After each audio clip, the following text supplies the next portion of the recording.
thinks there's always tomorrow. I need more time, and time can't be borrowed. Leave it all behind if I could follow.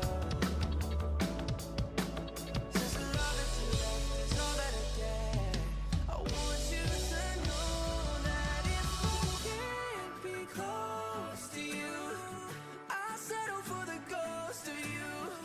I miss you more than life, yeah. And if you can't be next to me, your memory is ecstasy. I miss you more than life. I miss you more than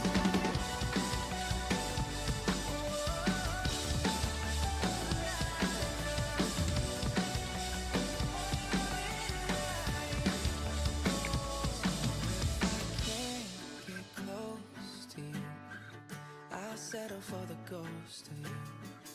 I miss you more than life. And if you can't be next to me, your memory is ecstasy. I miss you more than life. I miss you more than life.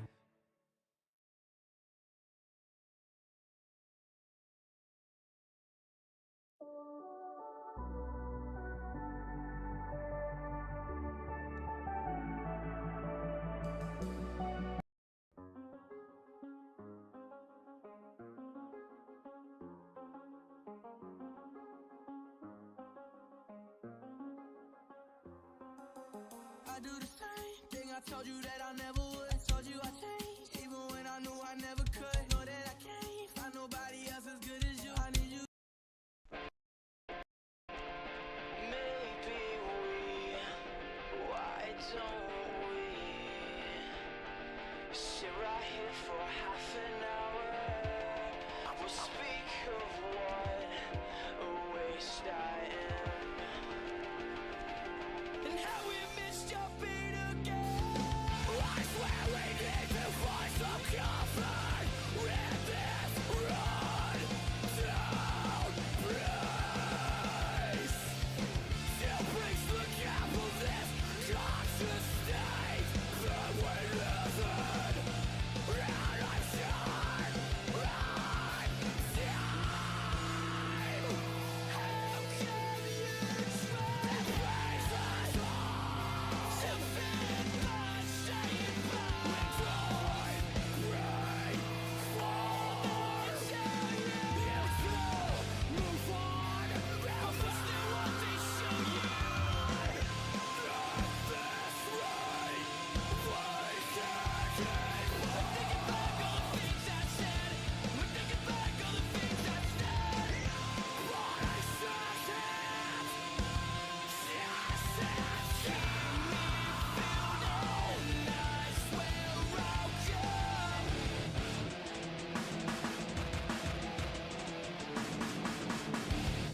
We walk alone. We walk alone. We walk alone. We walk alone. We walk alone. We walk alone. Back home.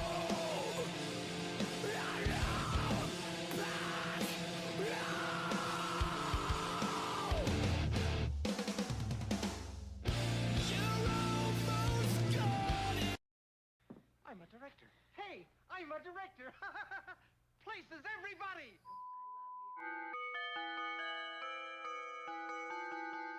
Hop in the jet, the hop in the jag. He ain't no cash and he mad. I fucking his thought, she calling me dad. I just might get to the bag. Your diamonds, they fake, you going outside. My diamonds skating, they splash. I'm popping these tags, I'm counting these racks. I blew it back up my side. I'm counting racks, but I don't got a change. Sit on my face, even though I'm in pain. Bustin' 2 minutes and I'm not ashamed. She screaming D-Banks and she don't know my name. Yo, boy tryna hate, swear to God he a lame. Bumper to bumper, he all in my lane. I'm a broke nigga and I'll never change. If you think I'm rich, then you must be insane. Just got me apartment in Del Perro Heights. Me and my anime bitch eating rice. Hit me online and she said it was thick. I DM'd her back and I caught me a flight. When I showed up, that bitch was a dyke. Don't even worry, cause nigga, I pipe. Flying these hoes to AZ from the 6. Hella white bitches, cause that's what I like. Jacket so much, I think I broke my wrist, so I bought me a G-Shock, cause I needed ice. Now I do yoga like every night. You niggas can't rap, feed your verse to the mics. Hit up your girl cause she needed the pipe. Now when she call, I be there every night. Bitches be saying I'm rapping so good, I had to just tell her that this shit was slight. Hop in a jet, the hop in a jag. He ain't no cash and he mad. I'm fucking his thought, she calling me dad. I just might get to the bag. Your diamonds, they fake, you going outside. My diamonds skating, they splash. I'm popping these tags, I'm counting these racks. I blew it back up at Saks. Hop in a jet, the hop in a jag. He ain't no cash and he mad. I'm fucking his thought, she calling me dad. I just might get to the bag. Your diamonds, they fake, you going outside. My diamonds skating, they splash. I'm popping these tags, I'm counting these racks. I blew it back up at Saks.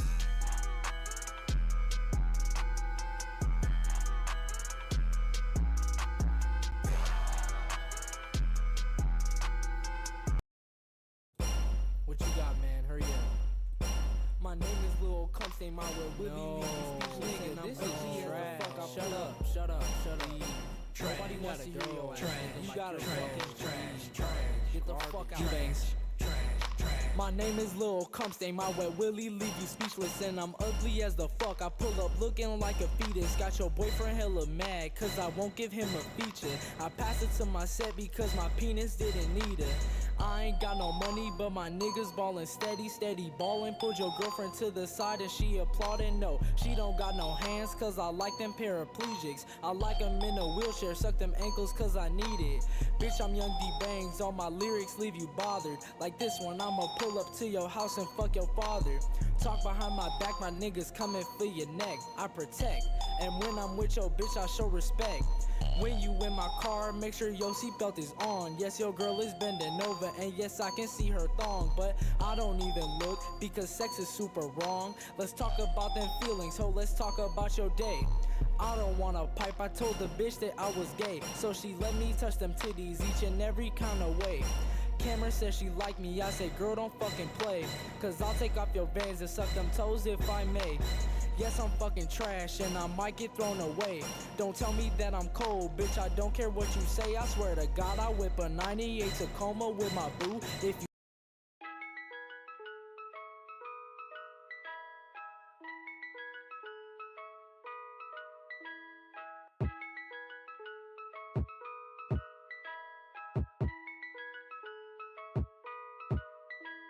Bitch, on my dick, I got money now. I got a hoe in like every town. I'm naked popping the underground. We going up and you know it now. Green in my pockets and in my lungs. I'm smoking gasoline. Most of you suckers straight sounding whack. Don't hit me for that feature. Bitch, on my dick, I got money now. I got a hoe in like every town. I'm naked popping the underground. We going up and you know it now. Green in my pockets and in my lungs. I'm smoking gasoline. Most of you suckers straight sounding whack. Don't hit me for that feature. Icy, icy, icy. Couple hundred niggas don't like me. Got the new bitches, they like me. Pull up and do it, just do it like Nike. Ain't got a good dog and kid. Run up a job with the team. Bitches get up out the molly. I fuck on the poly. I'm still on the beam. Fuck on your bitch, I'm like Polly. Fucking your bitch is my hobby. I hit that pussy like Rocky. Nigga come catch her, that nigga too sloppy. Bitch on my dick, I got money now. Why she want me the king of the town? Hey, that bitch is cold like some ice cream, but she can't get a scoop of that cloud. Bitch, on my dick, I got money now. I got a hoe in like every town. I'm naked popping the underground. We going up and you know it now. Green in my pockets and in my lungs. I'm smoking gasoline. Most of you suckers straight sounding whack. Don't hit me for that feature. Yeah, just spin a check on my neck. Watch how I jig and finesse. Smoking that gas is the best. Turn up the kitty up next. Bitch, I'm a dog like Scooby. Bitch, let me sign up on their booty. All my niggas nice with the toolie. Let off them clips like a movie. How can I fuck with the hoe if she basic? Smoking that gas on the song, I'ma face it. How can I wait to call on my mama a kiss? Nigga, we made it. Hey, jumping out water like fish. Hey, watch me go splash on that bitch. Hey, look at my watch, look at my chain. 300K, little bitch. Hey, 300K on my wrist. 300K on my bitch. 300K on your lip. Ain't no telling what I'm finna be on. Hey, hey, I'm beyond all that fuck shit. Hey. Hey lil' mama, would you like to be my sunshine? Nigga, touch my game, we gon' turn this shit to Columbine. Ice on my neck, cost me 10 times 3. $30,000 for a nigga to get free. I just hit Rodeo and I spent like 10 G's. I just did a show and spent the check on my mama. When I go and vacay, I might rent out the Bahamas. And I keep like 10 phones, damn, I'm really never home. All these niggas clones tryna copy what I'm on. Nigga, get your own, tryna pick a nigga bone. Wait till brother Skip, boy, I had a good day. Metro PCS, trapping ball, making plays. 50 shades of gray, beat that pussy like Ho Hogan. I know you know my slogan, if it ain't about guap, I'm gone. Niggas hating cause I'm chosen from the concrete I had rolled. Shorty staring at my necklace cause my diamonds really froze. Put that dick up in her pussy, bet she feel it in her toes. I'm a real young nigga from the 6 throwing balls. I'm a real young nigga from the 6 throwing balls. Real young nigga from the 6 throwing balls. In the middle of the party, bitch, get off me. Goddamn. In the cut, I'm rolling up my broccoli. Goddamn. Yeah, I know your baby mama fond of me. Goddamn. All she wanna do is smoke that broccoli. Goddamn.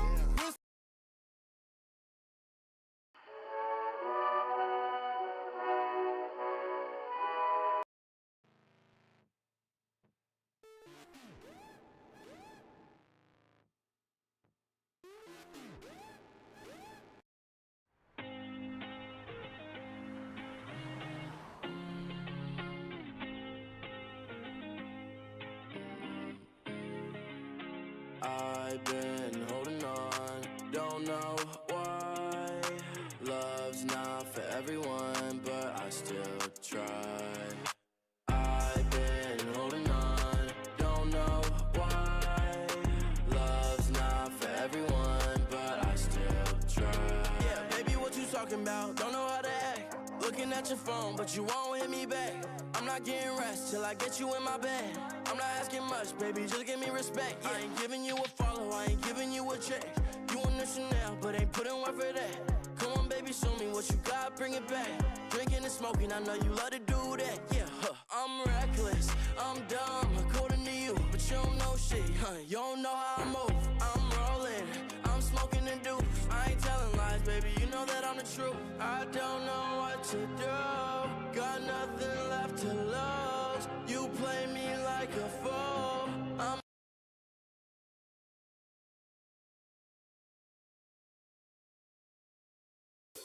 I keep dreaming, dreaming about my dream phone. I keep believing he'll call me when I'm home alone. He's gonna make my dreams come true. My bed has room enough for two. Yeah. I keep dreaming, dreaming about my dream phone.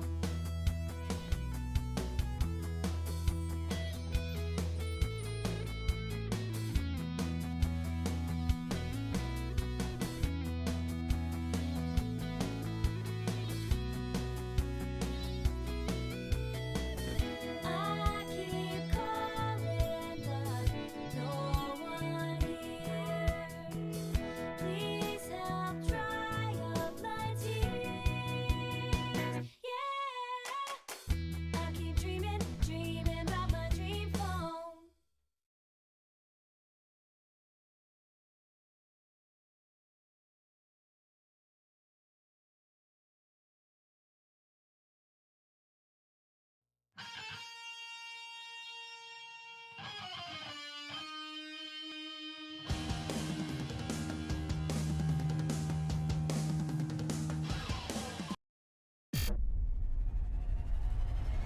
Allegedly, Sniper Wolf has just doxed Jack's films. The momfluencer Katie Sorensen learning her sentence for falsely claiming a couple tried to kidnap her kid.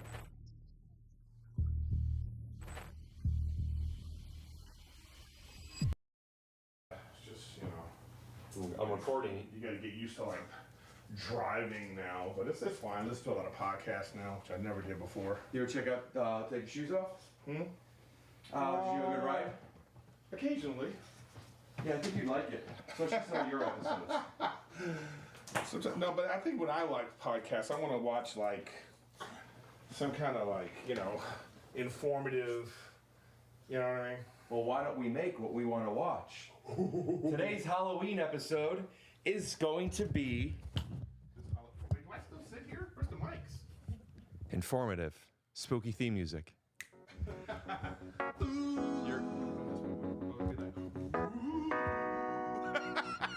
Scoot doo, blabbity blue, scoop dee. Oh yeah! Same thing, but like with scary moves. Kind of like what the Teenage Mutant Ninja Turtles transformed from. Oh. Do you use the headphones? Hello? I don't even hear myself. Theme music again. Scoot doo.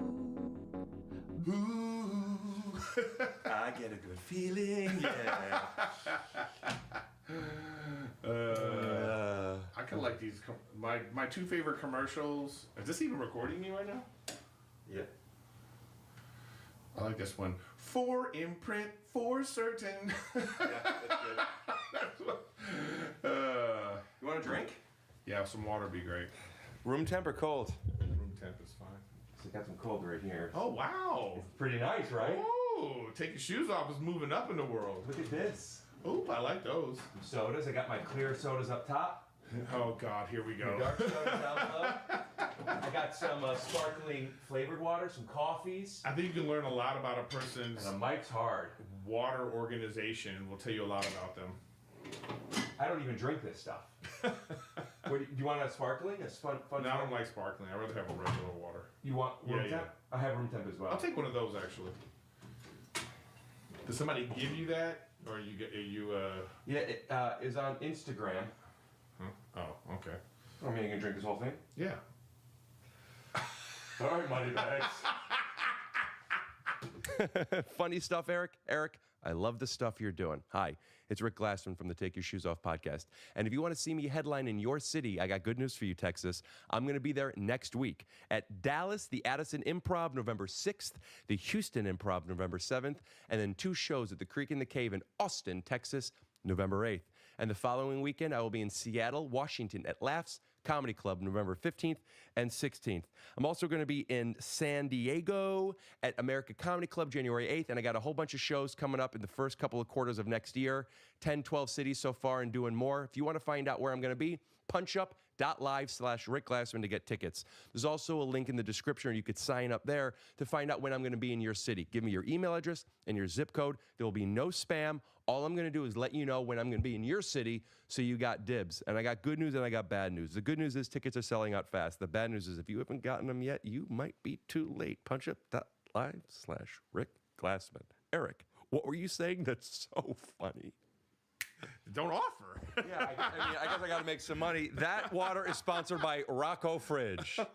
Oh, you did get a fridge. Wait, it was one, yeah, like, and they give me a promo code. Go to roccofridge.com/Tyser for 10% off, but they're not even sponsoring this episode anymore. We just did a trade, and I was just going to put it here for one of the episodes. Right. I think it's friggin' awesome Yeah, there. I think it would be great on Riffin' with Griffin. Rocco / what is it? You just messaged me and asked if you're still even doing that. Barely. I'm still getting ready, so, you know, vamp, and we'll make some jump cuts. Now, do you need like a coaster for this or something? You know what? No. If you tighten the top, I'm okay without a coaster. Oh, so you're okay with this being stained, but if the water spills, that's like... I don't believe that that's going to get rings on it. And if it does, that type of thing, I think it needs more character. Growth, everybody. That's what that is. Got a dog, dude. Rick Glassman growth. Oh, is this your little snacky snack? Yeah, he found it from earlier today because he hit it. Oh, all right. Look to the camera for a sec. Focus. Okay. Focus. Focus. I feel like I haven't podcasted in a while. It's been a while. You're too fancy for me now. I meant me, just like I haven't recorded one. Why? I'm too fancy? Do I have that air now? Eric? Yeah, I mean, I've known him a while. That's the best reaction. What? What you just did. It's like, that's the best kind of reaction to that. When somebody says to you, oh, I have by the way. Rick Glassman. No, I'm just looking at that. Oh, God, I have a whole thing about that. Wait, but before you go into your whole thing about it, which I can't wait to hear, it's fine, we'll trim it. What I want to know is, what are you saying? The best? Oh, I'm saying that's the best reaction. I can't hear myself, by the way. I don't think we're going. Careful, I'm plugging in. Oh. Hello? There we go. You're saying to like somebody saying Why something. am I wearing headphones and you're not? I just sat down. Oh, okay. Let me get myself a water. Are you going to finish that? Yeah, I am. No, I'm saying like somebody says something to you that you like, someone but might get defensive. Right. And you take it as like, really? Because it's so disarming. You know what I mean? It's an actual device that I'm conscious of. Yeah, it's great. I didn't feel insulted just now. But like, even if you were feeling insulted, I think that's a great response. Close your fridge. Promo code. How stupid of me to not have closed my fridge. I made a mistake. Thanks for talking about my big dog. Welcome back to another episode of Take Your Shoes Off. It's been a while. Yeah, it has been a minute, right? Yeah. Oh, I forgot to ask. Trick or treat? Oh God. Trick? Oh, that's cheating because it's just gonna be an edit. No, those are flowers. I turned a wand into flowers. I didn't say snap or treat. That's what you should say. Well, we could make our animations more realistic. Yeah, it's good to be back. I've been opening with that recently. Only at places I haven't been, just to practice what I'm going to do on the second set. I'm campaigning to get Shaq, by the way. So you'll probably get him. It'd be nice.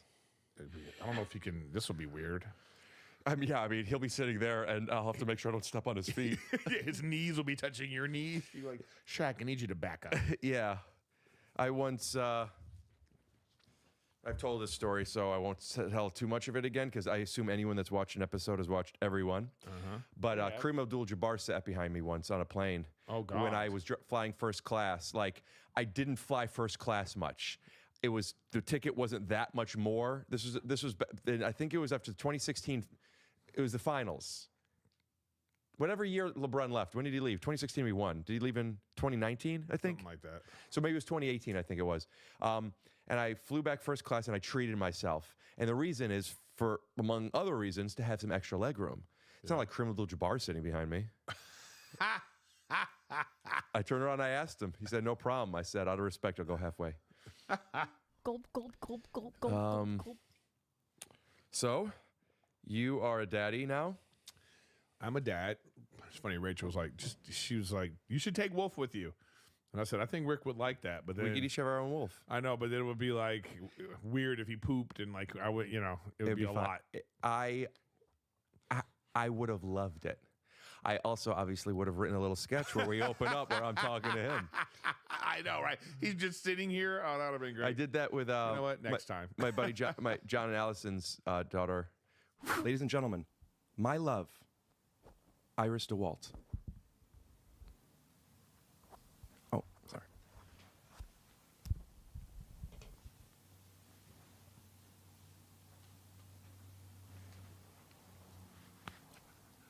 There we go. Can I hear your levels? There we go. How's your first Christmas? Can I get you anything? Something to drink? A little milk?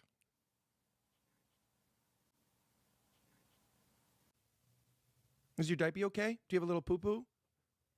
A little pee? Do you want some? Do you want some? Boob? Iris, do you want some boob?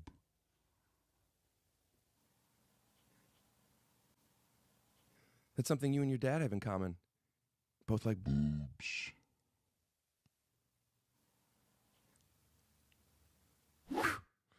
What, that's the new thing? We're not snapping anymore? You are fancy. It used to be, now it's... I still snap. But if... Hey, back to a snap, and then to a please. When we come back in, that's the sound effect we use. So I like try to do it to like layer over it. Yeah, right. Like I just ran here from the last thing. That's like the thought Put process. a flash sound effect in there. Anyway, I noticed you have right? Yep. So we got Uh-huh. the guy just comes and knocks on our door. you The know? alarm company. Yeah. And I'm like, oh, okay. The guy, he sells me on it. You know, he's great. But he said, I'll give you. Wait a minute. You didn't have it and he just knocked on your door? Yeah, yeah. What you got to do is, if you're an alarm salesman, you got to break into somebody's place. Right. With a white flag. Yeah. Let me tell you something. No, it's cool. It's cool with me, but it probably won't be with the next person. You should have an alarm. Speaking of, you know, and so like, and he gives you like he says, look, it's free installation and I'll give you a certain number of free products and we'll put it in for you, and then it's just this amount a month, you know.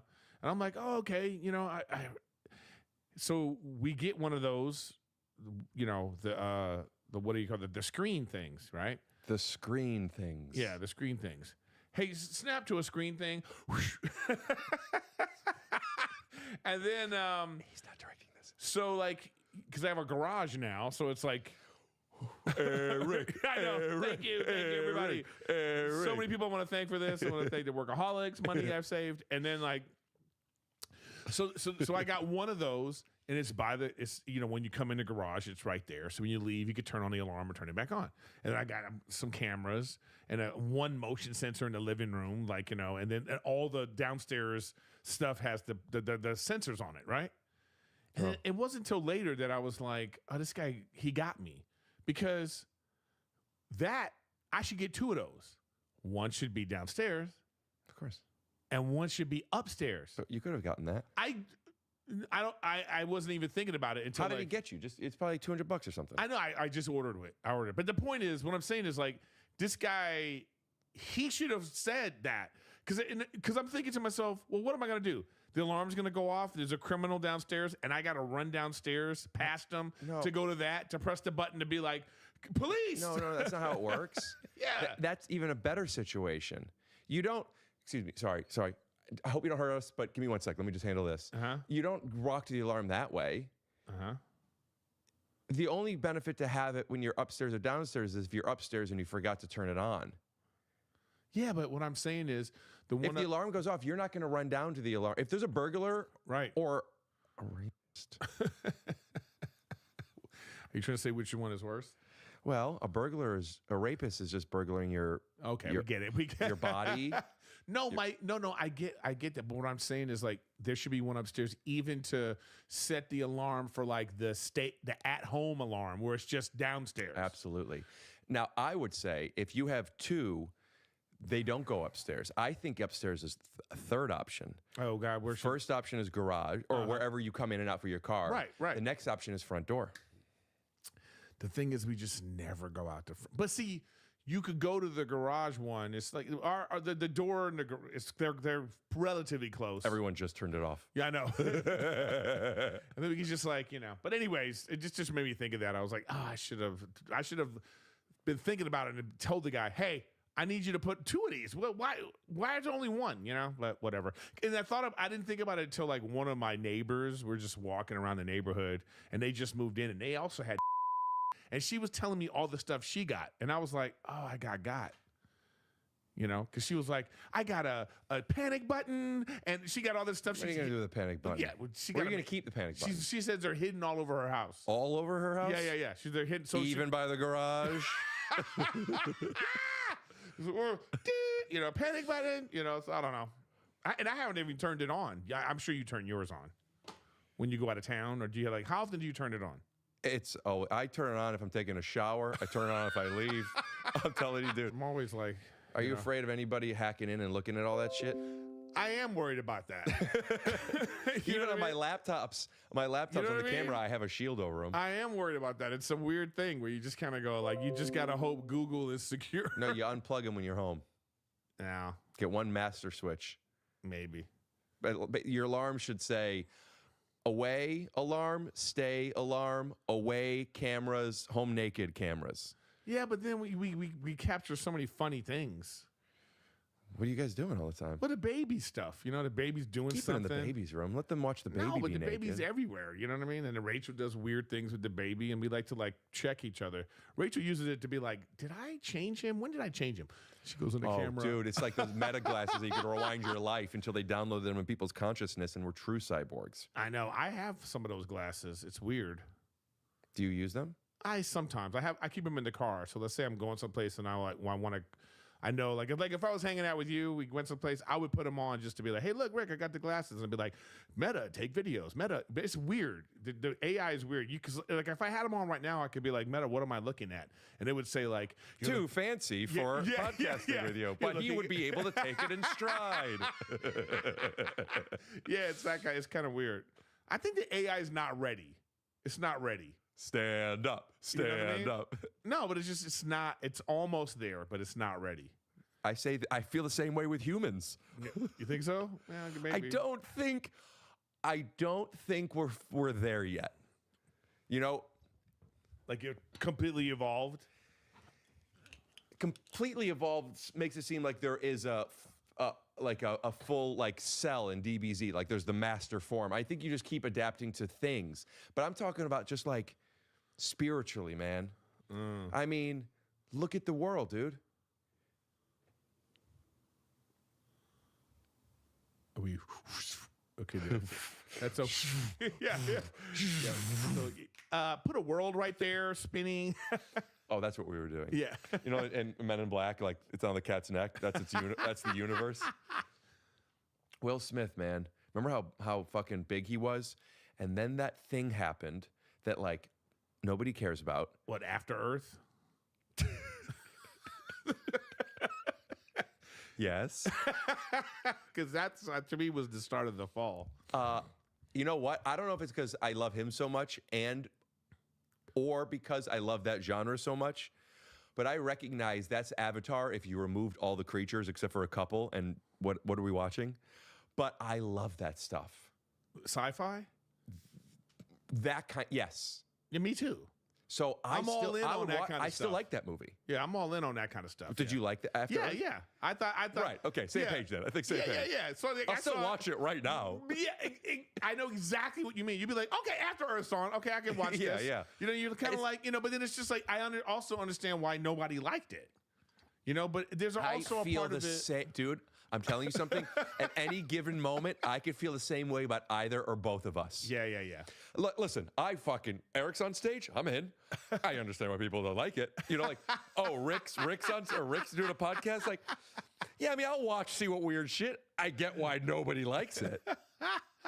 So nobody likes you, and only some people like me. I made a conscious choice to say nobody to kind of bring me down a little bit here, so you didn't but feel I knew insulted. what you were doing. I'm insulted. Yeah, well, you know what? It's Nobody likes me. What was that? Were you making fun of you? Oh, but I feel like what I would have done was I would have taken it in stride. Yeah. I don't. But that's new for you. Yeah. But so's no coasters. Look at this. I know. You're right. With a dog. Dog hair everywhere. I'm sure the dog pees and shits all over the place. Nope. And you just handle it. No, I know he doesn't. How do you know? Buddy, you don't think I could smell a drop of blood that falls at the air one somewhere? With my senses. Just walking around Air One like, whoa. Somebody. I get it. Walking around Air One like, I think my dog just peed in my house. I just thought of something and I forgot it. Fuck. What did you think about the Cleveland crowd booing Deshaun Watson? Oh, so. Because you're from Cleveland. Oh, yeah. But I also, what time is it? I don't know.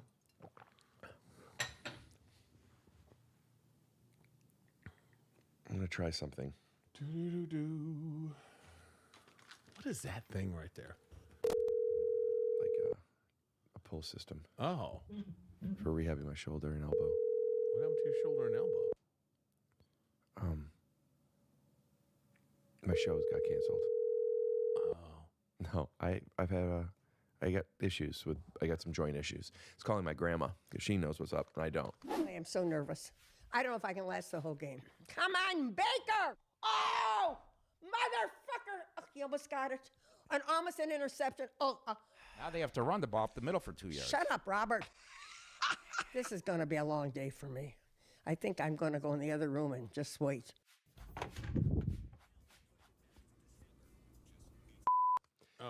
So the only thing I know about Deshaun Watson is hearsay. And I believe the hearsay, but hearsay nonetheless. People in Cleveland, my family talking about the accusations and the things. Now, that happens a lot in sports, and sports people don't care. You know, like artists might not like Woody Allen anymore, but if Woody Allen was a football player and it wasn't an artist, they would be like, oh, yeah, but, you know, we need him. Like, they care about the results. Interesting. I feel like sports people, maybe it's because there's a helmet on them. But wait, can I stop you for a second? Do you know what happened the other day? Yes, I think. But let me just. I'm saying he tore his ACL. Yes. And then the crowd, they were booing him. Yes. While he was like, okay, all right. So go on. All right. So when I hear about stuff and it's like, oh, but like my grandma or someone will still be like, no, I know. It's fine. You know, like, so it takes a lot. I think my grandma doesn't like him, even though he's very good, right? Mm-hmm. So the fact that my grandma doesn't, based on the extracurriculars, makes me be like, oh, a lot of people probably don't. Okay. So Cleveland, that was okay with him because maybe he was helping them. And now they're like, he can't help us anymore. We never liked you. You know? I don't think. Okay, so you don't know enough. I don't know anything other than. I'll tell you. Okay, Maybe I should edit all that out. No, let me fill you in so you can understand. He did some bad stuff to some. Okay, so he did some women. Well, he was like, he going to massages. All he like. So 40 women have come out and been like, he was inappropriate while I was giving him a massage, hitting him too, right? Yeah, I don't know if all that was Didn't going on. Did he beat the shit out of one of them? And one of them was an Asian masseuse that is a second-degree black belt, Jiu-Jitsu. I don't know. And they got into a big fight. But she beat him up. There was no indictment. The grand jury. There's no criminal charges against him. But there was a lot of civil cases that he paid off or whatever they say. Like Vince McMahon. Did you watch that? Oh my God, I haven't watched it yet. Oh, I told you about it last night. You told me about it the other night. Yeah. When were we at the Improv? Improv the other night. Yeah. So, anyways, the point is this: so you have the first year he's in Cleveland. They give him the $231 million guaranteed. That's more than you and I have together. That's insane. Then all this stuff happens. It comes out, and then he's suspended for a number of games. Okay. The next year he gets injured. All right.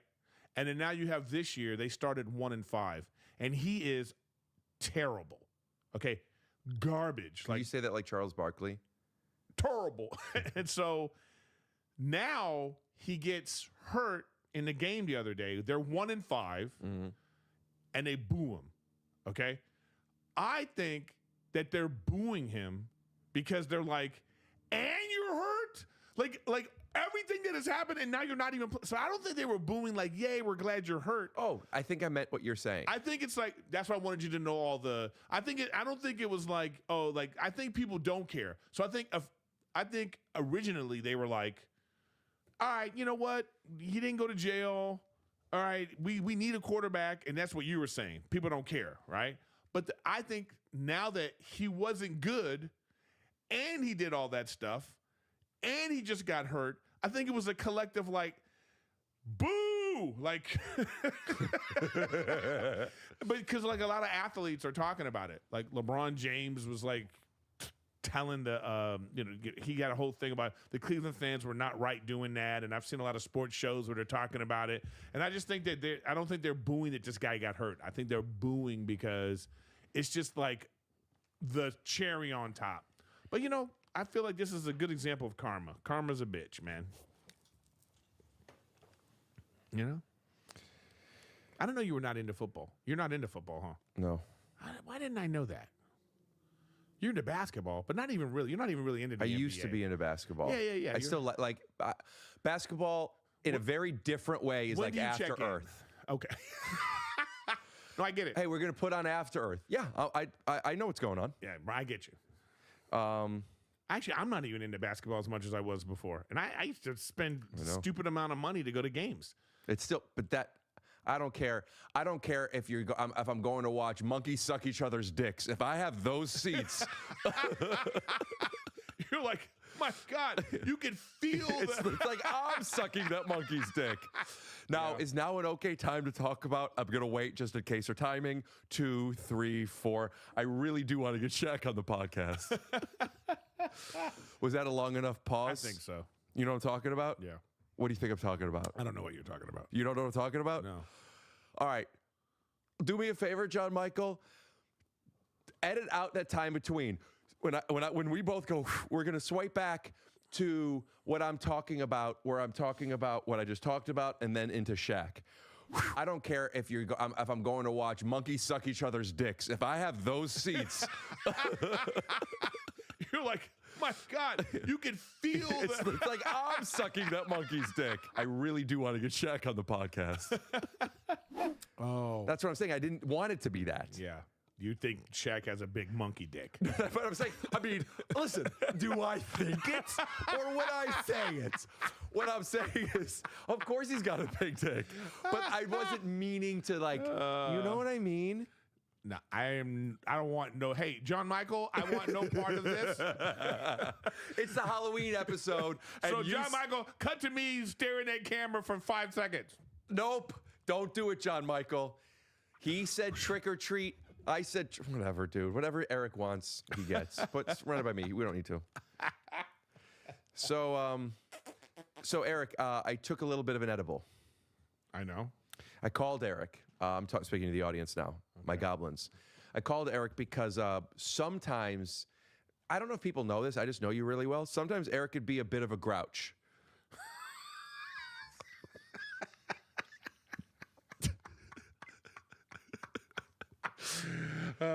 John Michael, cut to previous episodes of me being grouchy. Just cut to any episode at any timestamp. You know what? It's a great moment, and you could picture this or swipe to it or lay it over. Is when we did the Zoom one, and you snapped into my living room. Oh yeah. All right, Eric. Do you mind if I bring you over to my chair real quick? Sure, Rick.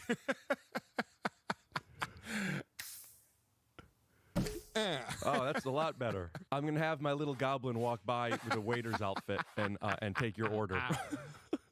Oh God! Act like you just took a shit on your hand and wipe it off. What are we doing, Rick? And action. Ew!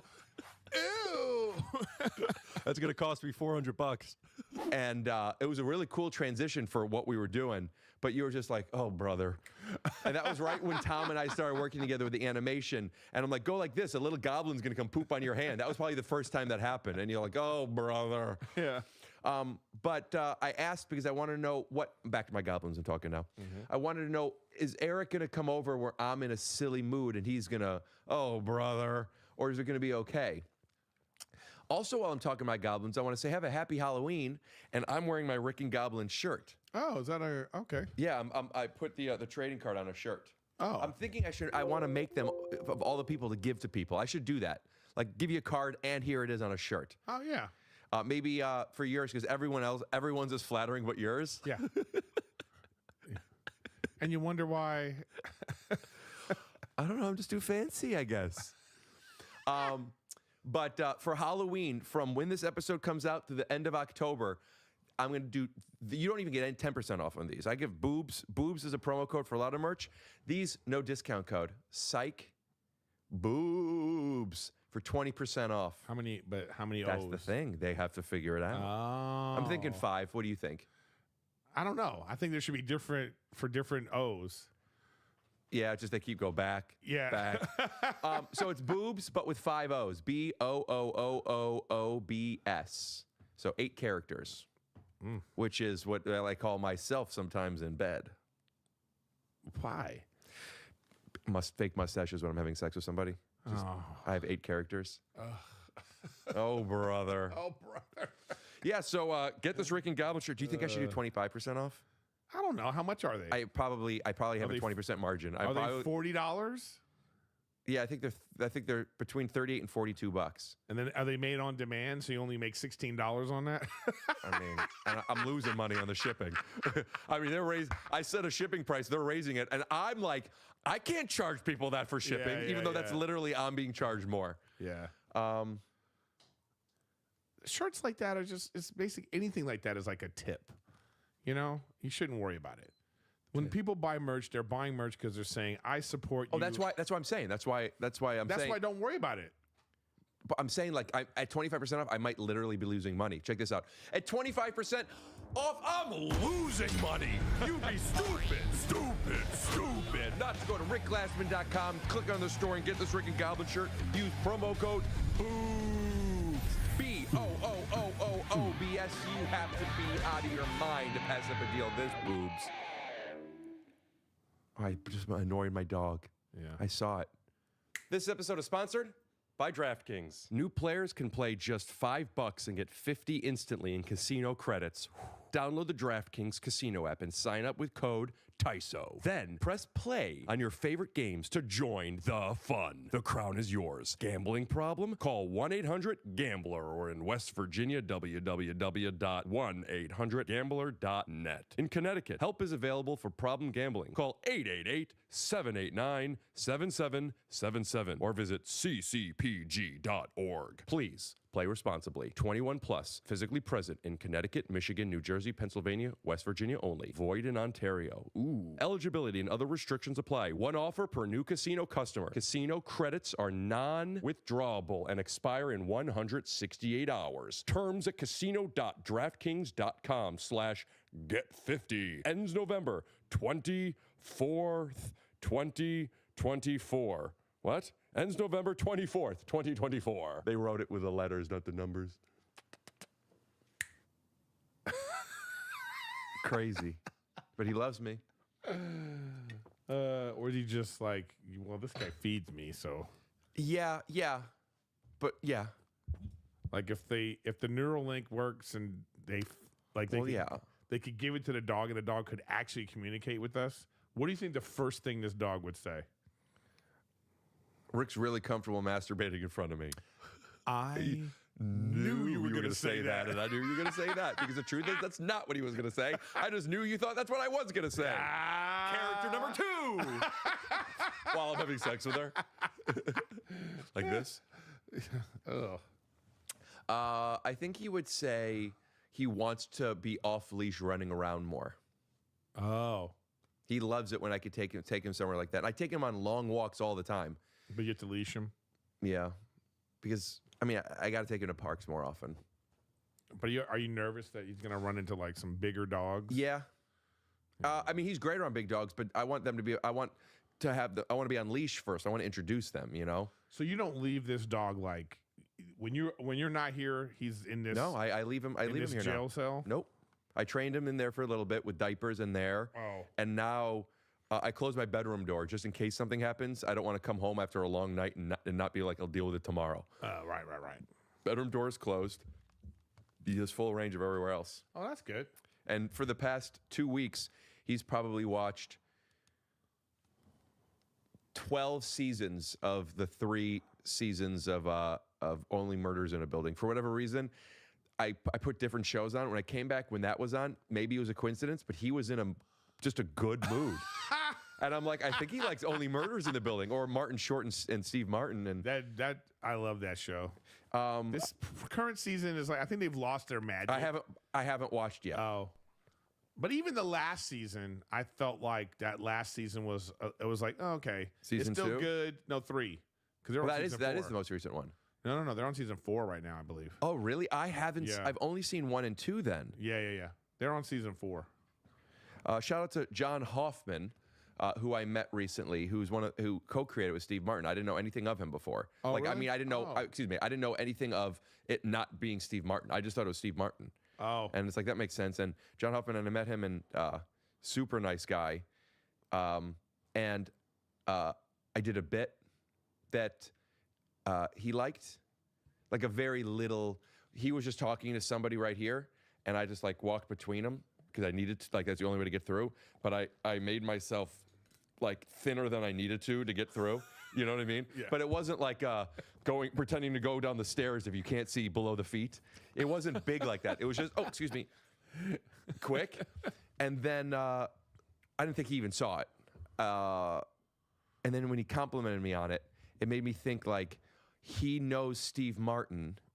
I do things that like are in the same level of Steve Martin and Chevy Chase. I'm Steve Martin, Chevy Chase. My mind, it's brilliant like theirs. He probably sees me. And let me tell you something. As ridiculous as it is, of course they're here, and I'm with them. I'm there too. But also jokes aside, of course not. But I really had it's like if Dave Chappelle said that you were thought you were hot, you'd be like, no, that's not the same thing at all. But I get what you're saying. I think that it's just like when somebody gets your jokes. Also, that they even saw it. You feel seen and heard, and then you know they're on the same page. Because if it's something weird like you like to do, and somebody goes, oh, man, you're like, oh. Yes. You're like, this guy gets me. Yes. So I get it. It's bigger than the joke. Yeah. Yes. Oh, of course. Yes. Of course. Yeah. It's and it doesn't even have to be a lot. He's okay with my flaws. Yeah, it's okay with like, because even if he would have went like this, that would have been like still like, all right, as opposed to like, Yeah, but he was like, he went like this. He went like this. He even said, listen, Steve Martin Short, fucking fantastic. I don't know you. I have a good feeling about you. It was in his eyes. Yeah. I love that show. I think Martin Short, like his lines, I laugh out loud every time. He's so funny. Mm-hmm. He's so funny. He's just so funny. Do you remember the movie Clifford with him? I don't remember Clifford. And I'm not remembering his name. I was just talking about him. The dad in Beethoven. The dad in Beethoven. You're gonna know. So you went from one obscure reference, and then you thought because he's the dad. He's the dad in Clifford. I figured if you haven't seen Clifford, you've seen Beethoven. No. Come on, you know who I'm talking about. You mean the movie about the dog Beethoven? Yeah. What? You'll know who I'm talking about in 1 second. No, of course. Charles Grodin. Okay. What about it? It's him and Martin Short. And Charles Grodin plays Martin Short's dad. Martin Short is, I don't know how old he is. I'm going to guess late 20s to mid 30s. And he's playing like at the time? Yeah, and he's like playing a 10-year-old boy. Oh. And he's like on his knees the whole time. Yeah, I remember. And he's like this fucking troubled boy, I just remember I loved that movie. I haven't seen it in so long. I might want to watch it tonight. I know. Oh man. When's the last time you even looked at like a movie? Like if you went to I just rewatched Mean Girls. Oh, okay. Well, I mean, did you see the remake? No. You got to watch the remake, the musical, just so you could be like, you don't do this. Don't do this. I feel like that's what they did with, which I haven't seen yet, but what people are saying that they did with Joker 2. Oh, I just don't think the guy. I want to go see Joker 2 just to see how bad it is. Is it that bad? It probably is. Remember what people said about Game of Thrones season 8? It was bad. Yeah, compared to season 4. Well, yeah. Better or worse than After Earth? What? Season 8 of Game of Thrones. Oh, that's a tough one. Have you rewatched Game of Thrones? No, I haven't rewatched it. Okay, let me tell you something. When you watch again, if you watch again from the beginning through 8, and you're like, ugh, season 8, and then you watch it, you're like, oh, this is fine. That's what it was. If you rewatch, you'll understand. No. Listen, I'm already with you. My thing is like, what it is you have a certain expectation of what you'd like to see. And what they did, you just kind of go, oh, okay. I mean, you can't have that expectation when a show's in season 8. No, because they've been building up. Like that battle, like when I got some problems with that. Well, listen. Can I finish? We've been waiting. The winter's been coming for 8 seasons. Merch. Okay. And the winter's been coming. The winter's coming for 8 seasons. The battle finally comes, and it lasts like 11 minutes. I was like, oh, also, you can't see any of it. I was like, they just lazy. Do you remember how dark it was? Yeah, dude. And then that's how you ended. Arya just jumps across. Spoiler alerts. You still have to say it. Okay. Anyway, my point is, he tries to bury it, even though there's nothing to bury. That's what I was, that's the thing that's what I didn't like about it. But it was fine. I wanted to get it on camera. Oh, that's fine. Yeah, but when you watch it again, it's more than that. Yeah. You're still invested. Yeah, I know, but there was things. What I'm saying is like, it's kind of like this. Because Michael Scott left. No, it's kind of like this when you go stupid. When you're like it's like if you're going on a date or something, and then like or you're going, you two friends are like, hey, I want to take you to a nice dinner, and you go, oh, okay, but it's not really the nicest restaurant, but it's fine. You know what I mean? You're saying it's like not the nicest restaurant, or they take you to like a CPK. Yeah, or like you're kind of like, all right, it's like I see what you were doing. Like it's like I'm saying, hey, Rick, I want to take you out for your birthday. You're gonna love it, and it's like Cheesecake Factory. You know what I mean? So, but the intention but what Rick are you talking to? You talking to Rick today, or are you talking to Rick 10 years ago? I'm talking fancy Rick. Right. I would say I'll get the lettuce wrap sauces and some of the brown bread, and then I'll probably get a salad.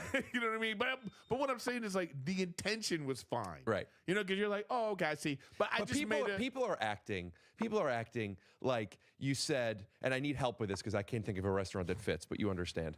I want to take you out to your birthday, and it's fine that they didn't take me to a steakhouse. They could have just taken me to the Cheesecake Factory, but they took me to what would that be? I don't know, like you went to IHOP. See, I like an IHOP. I can't think of a restaurant I don't like. Yeah, but the thing is what I'm saying is people talk about it like they throw up from eating it. Yeah, right. I'm saying it's not that. It's not that. Right, That's I what agree. I'm saying. I'm just saying it's like the expectation was, and it's not even about the expectation so much as about. You know what? That's a perfect example of a restaurant. Do you remember Expectation? Oh yeah, Just for I laughs. loved Expectation. Oh, see, I didn't because I don't eat eggs. Well, that's what I'm saying. See, that's actually a great example. It's like I take if I take you what? to. Come on, don't miss it. Stupid, great example. That yolks, baby. You think it's going to be something, and you're like, oh, I don't really like this, but it's still a great place. You just don't like it. It's like if you took somebody to like a sushi restaurant, a really fancy sushi restaurant, but they just don't eat sushi. Right, and they don't have any teriyaki chicken. Yeah. Well, go to the Cheesecake Factory then. Well, that's why I took you there. You know what I mean? Listen, in this fake birthday analogy. So the Cheesecake Factory, if we're talking tastes, not stomach aches, right? Not like feeling tired. We're talking just like, hey, we got this weird new thing where like you're not allowed to eat for 3 days because you have to have some surgery. So that's what it is, right? But we got this weird new thing where you could like swallow this balloon and it goes in and you could just like eat stuff and then you pull it out. So you could literally eat whatever you want. You could literally suck a monkey's penis and drink its cum. Let's wait 5 seconds before we talk about Shaq. We're gonna John Michael, wait 5 seconds. Yo, hey, clip it without showing the first part. And then, hey, are you gonna get Shaq on the podcast? But I'm saying we're just eating it, okay? The Cheesecake Factory, I would go to all the time. The cheesecakes? Dude, I don't even eat cheese. You know that, I think. I don't eat cheesecake. Except for at the Cheesecake Factory. Do you remember, what was that deli that had a menu that was like, oh, God. Oh, yeah, just at Jerry's Deli. Jerry's Deli. Jerry's Deli and Cheesecake Factory have the same vibe. No, they just have huge menus, and it's like, why are you doing so much? Different vibes, big different That's vibes. the same vibe. Cheesecake Factory, it's like I'm in Persia. The other one, I'm fucking in LA with Jews. And there's Persian stuff on the menu. And only Persians are at the bowling alley. The small example of that would be Jack in the Box is the Cheesecake Factory of fast food places. Because it's like, pick a lane. You go to, it's like you got teriyaki, you got tacos, you got hamburgers. Right. It's like, pick a lane. But they do it all at an 8. You're saying at Cheesecake Factory? Yeah, I'm saying it's all. You know what? All right. Cheesecake Factory is like After Earth, Yes. It's not the greatest restaurant. It's not, but it's like, all right, I'll get the jambalaya. I want the Cheesecake Factory right now. And also, here's a way I don't look at the Cheesecake Factory like this. I haven't eaten, actually. I'm starving. Do you want me to... Do you want something to eat now? Just munching and crunching? I was thinking we should go to the Cheesecake Factory. Buddy, listen, I'm high now. You know what I would do is watch a little bit of that Vince McMahon doc after this with you, even though I just watched it. have a bite to eat. What do you mean? What a bite to eat? Like here? I got Go Methodology. I got some good food here. Oh, okay, maybe. Go Methodology is a food delivery service that I similar to them. I use them already, so I just reached out to see if they would sponsor, and it's just in trade. And they give me now money because I talk about Go Methodology. It's unbelievable. GoMethodology.com. Use promo code Tyso. But and they send food, and some of their food is so good.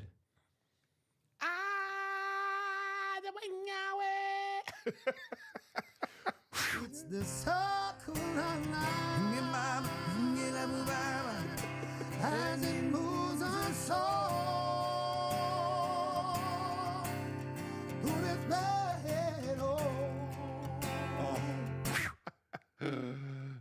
You know what? Part of why I stopped, I don't stop, but I don't do it as much. Why? Because I would always do this, and we're back, and we'll be right back. Now, Dr. Phil, the real Dr. Phil, also says it. So Adam's now doing a Dr. Phil impression. Adam Phil will be right back. I used to say we'll be right back all the time. People are like, oh, I'm stealing that. First of all, second of all, and third of all. No, I'm not. So we'll be right back. I feel like when I say it sometimes, just in my head, I'm like, someone's going to think I saw that. Oh. It bugs me when people say that I steal stuff. It's not specific to that. I think that's a comic thing. We all feel that way. You know, someone's Because it's like, oh, you stole that or whatever. No, I didn't. Yeah. And then you're like, let me show you where I did it first. Especially something that's so like, it's not like some intricate thing. You didn't write, we'll be right back. Like you know what I mean? Yeah. That's like a thing you'd say. I did it. When you're going to be right back. I always did it because I was always joking like I'm cutting to commercials when I don't have any. So I was just taking the genre from cutting commercials. Yeah. If you stole that from anything, you stole it from, oh my God. I think of PBS. No, I'm thinking of Will and Grace. Oh, what? That's what the guy in Will and Grace did all the time. That was his joke. He'd be in the middle of a conversation and he'd be like, we'll be right back. It started to bug me, and it really bugged me. And now I noticed it. I'm fine with it because I've accepted it. But I used to really like second year in of this when I was doing animations, and then other people started doing some animations or some other, just even creative edits. People would be saying, I'm stealing them from these bigger podcasts. I'm like, I don't even watch. They took it. Yeah. And I don't know, but like somebody comes on my podcast and they do it on theirs, or like I watch like their editors started following me or their producers started following, and it's like, well, that's what happened on Andrew Schultz thing. Yes, but there's a difference. At least they mentioned you, right? No. Oh. I don't know. We're going back. I don't really know. That one was. Yeah, but I feel like I think you're in a great place of your stand-up to speak to like a very specific audience. It's not broad. It's not like, I think more people are gonna like even if it's a small number of people that love you, that'll still be a big audience. You know what I mean? And then so you're doing shows and people are gonna show up for the Rick Glassman experience. You know, I think that's I think that's a good thing. You know, speaking of showing up for the experience and speaking of Adam Ray, I'm in Cleveland a lot because that's where my family is. And a lot of times I'm there when Adam's there, so I'll like feature or something. Adam just told me that I was there last year with him, and the ticket sales were okay. You know, I think maybe 1 or 2 sold out or so, but like they were just okay. And a year later, he had 5 shows, they all sold out. Yeah, he's doing great. He's not funnier. He's always been funny. No, that's what I'm saying. You don't know what it is or what resonates with people or whatever. It just happens when it happens. Is there something like you just have to get people to see you do stand up, right? And then you're like, oh, he's really funny. But more than them thinking you're funny is getting them to want to see you. It's almost like saying, we don't care how the movie is. I mean, obviously we do, but I'm saying the movie is not as important as the trailer. Yeah. So that's the marketing and podcasting and Instagram posts. Why are we not prioritizing all that stuff? I'll speak for myself, but I feel like you're the same. Yeah. We got to start doing trailers. No, because then it's like, but then you're going to end up just like doing your whole set, you know? Well, because you know when you see a trailer and you go, oh, that was the whole movie. I know what everything that's going to happen. You know, that's usually the sign of a bad movie. But, you know. Yeah, I don't know, man. I haven't watched the Penguin show yet. I wanna, and you know why I want to? Great trailer. Great trailer. That show's great. I love that show. He's doing a good Oh, he's humping you. Hey, Alvin. But I just don't like that, you know, Colin Farrell is, you know. I haven't seen any of it. No, I'm not telling I'm just saying it's ugly appropriation. You know what I'm saying? Yeah, right. That's something that if somebody posted for real, you would have such a fit about it. But now you came up with it, you know? No, not necessarily because I would understand. Listen, if they're gonna, they can't hire authentic ugly people only before they hire authentic Jews. Yeah. It goes black, gay, handicapped. Who's doing that though? Has there somebody played a Jew that's not a Jew? Marvelous Miss Maisel. She's not Jewish? Nope. Bradley Cooper's not Jewish. Oh. I mean, did you see the nose on that? I mean, they're almost never Jews. Oh. It's actually like a thing I've seen people like talk about. Really? But anyway, back to the thing of like, if you're funny enough to where if people were like, I want to go sell out all of Eric's shows all the time, and people come and they're like, that was worth it. Great, you got the hard part down. Yeah. How do you get the people? You know who does a good job? Kreischer. Have you seen some of those? I remember one he did where he had the. That was great. The dancing one is my favorite one ever. Is that the marching band? No. He was like doing a dance with He was doing like some big dance routine with this like hip hop girl, and then at the end he was like in a thong. That was just a great. Really? Was he like topless? Yeah. No, but yeah, that's the, you know, is it ever about? Who knows, man? Who knows? You know? I just pride myself that when... Who is that? That's the right one? Yeah. I just think that when people come... the hard... Like you say, the hard part is like... Is the hard part being funny? Or is the hard part getting people to come see you be... Is the hard part being funny, or is it the hard part people coming to see you be whatever? Mediocre, really funny, not funny, but... Getting people, you're saying. Yeah. I think the hard. You know what I mean? I think the hard part is getting funny. I think the hardest part to control is getting people to find that out. Yeah. Well, now it's probably easier. I don't know. The New York people are doing such a good job with it, with all the clips that they put out because they do 9 sets a night. I know. Now, but see, that's the thing too, is like getting out of the mindset of like. But now it becomes a thing where like, okay, where do I? And now it's like, oh, I got to put a camera up. I think the Comedy Store is doing it now, too. I think the Comedy Store put cameras up, and they got some drop boxes. Hey, here's your set from the other night. Yeah, the improv. And now it's like, now you're just doing comedy, and you're putting your shit out now. Who cares? Yeah, I don't put out enough clips because I want to put out my material. I know, but that's an old mentality. No one cares. You're an old mentality. I know, but I'm telling myself now, no one cares. I'm thinking about all the material I have. Like when I do shows out of town, I'm doing 5-6 shows. Sometimes I'll do 3 different hours. You know, I just been doing this for so long. I have just a lot. And why don't you make another special now? I think to myself, oh, I'm trying. You know, I am. I'm gonna have to self-produce it. Yeah, because I tried with like different things, and I got. I love my guy over at Netflix. Cool dude, but he said to me, you know, I sent him this tape that I thought was really funny. And he was like, hey, man, look, the team loves this. Mm-hmm. You know, the team saw it. And they loved it. They thought it was really funny.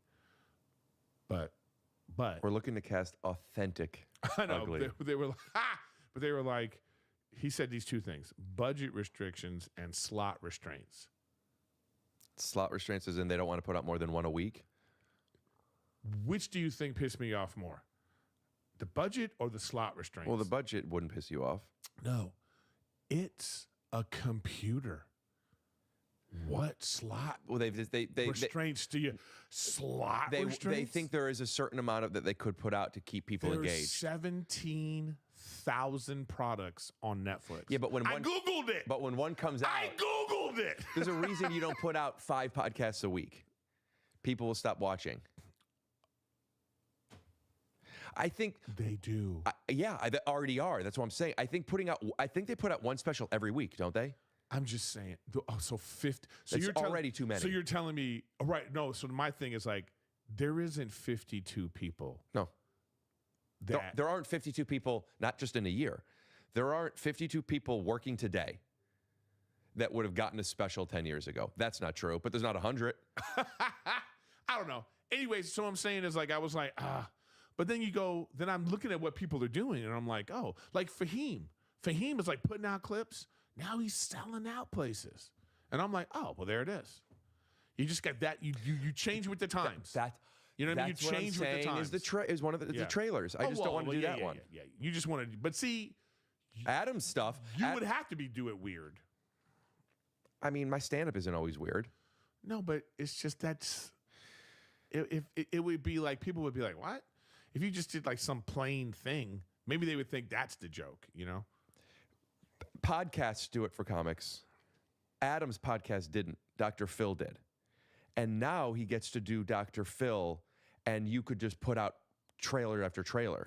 No, I get that, but I'm sure that there's a part of him that like wants people to come see Adam Ray. Adam Ray he sold out 5 shows at Hilarities. I know, but as Adam Ray. Okay, well that's great, but that's what I'm saying is like, but you want to, it's like whatever it is, man. I'm just saying. I'm just saying, like, he's about to do a special, like so it's like. But I'm saying if we have the funny, which I say that with all humility, but we're funny, okay. Adam's thing is Phil, and yes, Phil goes this way, but now people love Adam. People see him, they still do it. Yeah. What is your Phil? If you're asking me, I think I know what it is. If I would have known what that is, I would have done it already. I know what it is. What is it? You're gonna laugh or say no. You do Dr. Phil Sr. So stupid. And Dr. Phil doesn't like it because his dad's not a real doctor. He's just Phil Sr. Oh my God. So then I should, and I'll do it with my shirt off. No. You know what I mean? No, I get what you're doing. All right. Should I do it? Should I do that too? I'll do it with my shirt off, and then maybe Dr. Phil with my shirt off. And here's the genius of it. And then I'll do like a podcast called Kill Eric with my shirt off as Dr. Phil. Jokes aside, you know what I mean? Let me tell you something. And hey, and I'll take my shoes off. No one will know what that one is. They only know the other ones. If you did Kill Eric with you as Dr. Phil, and what was the other one? And your shirt is off. And you promoted it as if these were your things, people would watch. Would you guys watch Dr. Eric if Eric Griffin dressed up as Dr. Phil? No, dude, that's not going to happen. That would be ridiculous. It would be ridiculous. And you know what? Part of me is like, you were saying, hey, I know what it is. So you really don't know what it is. No, I was just joking. I do know what it is. You just did all that to make a joke? No, I know what it is. I'm okay. All right, because I was disappointed. Well, now I don't know. Maybe I don't think I should tell you now.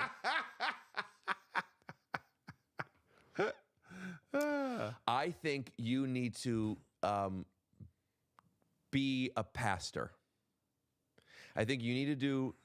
I'm saying you go up on stage as a pastor, and you do what you do, wearing the purple and the white. I don't know what pastors wear. Does that make sense? You kind of know what I'm talking about? As Dr. Phil. With your shirt off. My shirt off. No, you go up there with my shoes and shirt off. Could you be, if you had to play a pastor in a movie? That'd probably be great. What would you, let me see it. I don't mean let me see it. Talk to me like a pastor now, I'm saying. I don't know what kind of pastor. I feel like you're being vaguely racist. Black. Yeah. Black by the bayou. But maybe I'm a rabbi. Maybe I'm a rabbi. There was that movie with Ben Stiller and Edward Norton where Edward Norton was a priest and Ben Stiller was a rabbi, and then they fucked a chick, I think. Do you remember that? No. Did it go into a bar? No, it was a real movie. It wasn't a punch setup. I think your Dr. Phil is a reverend. I don't know, dude. Come on, do a character. Do an impression for me. I love characters and impressions. I can't do them, and when people do them, yeah, that's not my thing. My thing, but you do sound effects. That's so close. Is it? Yeah, you could do it in a Transformer. Let me see your Megatron.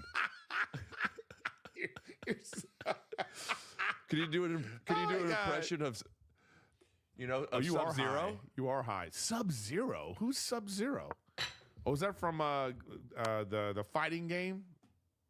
Yes, Dad. Yeah, I'm old, dude. You're not too old to where you don't remember Mortal Kombat. Mortal Kombat. That's what it was. No, Mortal Kombat. Get over here. That's Scorpion. That's from that. Wow. You're so ready for like Nerd Jeopardy. Nerd Jeopardy. Yeah. Like what? Do I know the password in Mike Tyson's Punch Out 007-373-5963? Fact check me. It's right. Yeah, you would be like, that'd be perfect. You ever watched? I can remember watching Jeopardy and always thinking to myself, they need to dumb this down. Have a version They of do it. already. What? They have like, Are You Smarter Than a Sixth Grader? But you think that's like Jeopardy? Yeah, No, but I want Jeopardy, but like, the categories are, starting centers for the Lakers. Food that starts with Q. Yeah, right. From White Man Can't Jump. I know that reference. Did you see the remake of that? No. I auditioned for it. Oh, you did? I don't even think they watched it. As what? I mean, as what? Who are you going to be? Woody. What? No, that wouldn't have worked. You as the main character? Yep. No, I don't think that would. I wouldn't have bought that. I don't buy you as a reverend. You casted me as a reverend. I thought you could do it. And now you don't buy it? I made a mistake. I thought you could do it.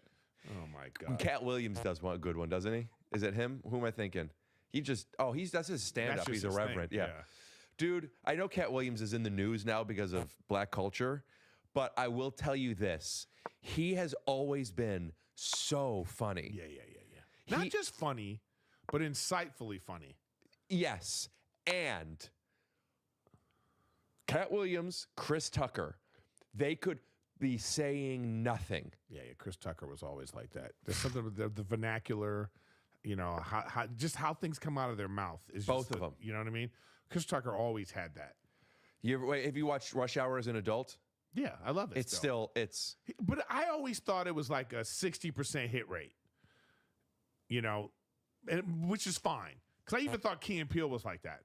You'd watch an episode of Key and Peele, and there'd be 2 sketches where you would be like, oh, man, that was freaking hilarious. Then there'd be a couple others where you'd be like, all right, I get it. After Earthy. Sketch is hard. Yeah. It's I probably know. the hardest genre. I know, and it's perfectly suited for the internet. Like, because the ones that hit hard. Yep. Like what's your top 3 favorite Key and Peele sketches? So Key and Peele, I don't know how many I've seen. I've probably only seen 20 or so. That's a lot. Not episodes. Like each episode probably has, 8, 9 sketches. Oh, you're talking about you've only seen 20 sketches? Yeah, 20, 30 sketches. And whenever I see them, I didn't really watch it I watched it sometimes. Me either. But I watched it on Hulu now, and I'm like, oh, I man. should. But dude, the hat one is like one of the What's best the hat ever. one? Where the 2 guys are battling about like who's got the newest hat. So the guy has the hat, and then he's like, oh. Then he cut to the other guy, and he's got his hat still has a tag. Right. Then he cut to him again. His hat is in plastic. It goes all the way to the end where the guy's got the boxes. woman. No, there's a woman making the hat. The woman making the hat on his head. I mean, that was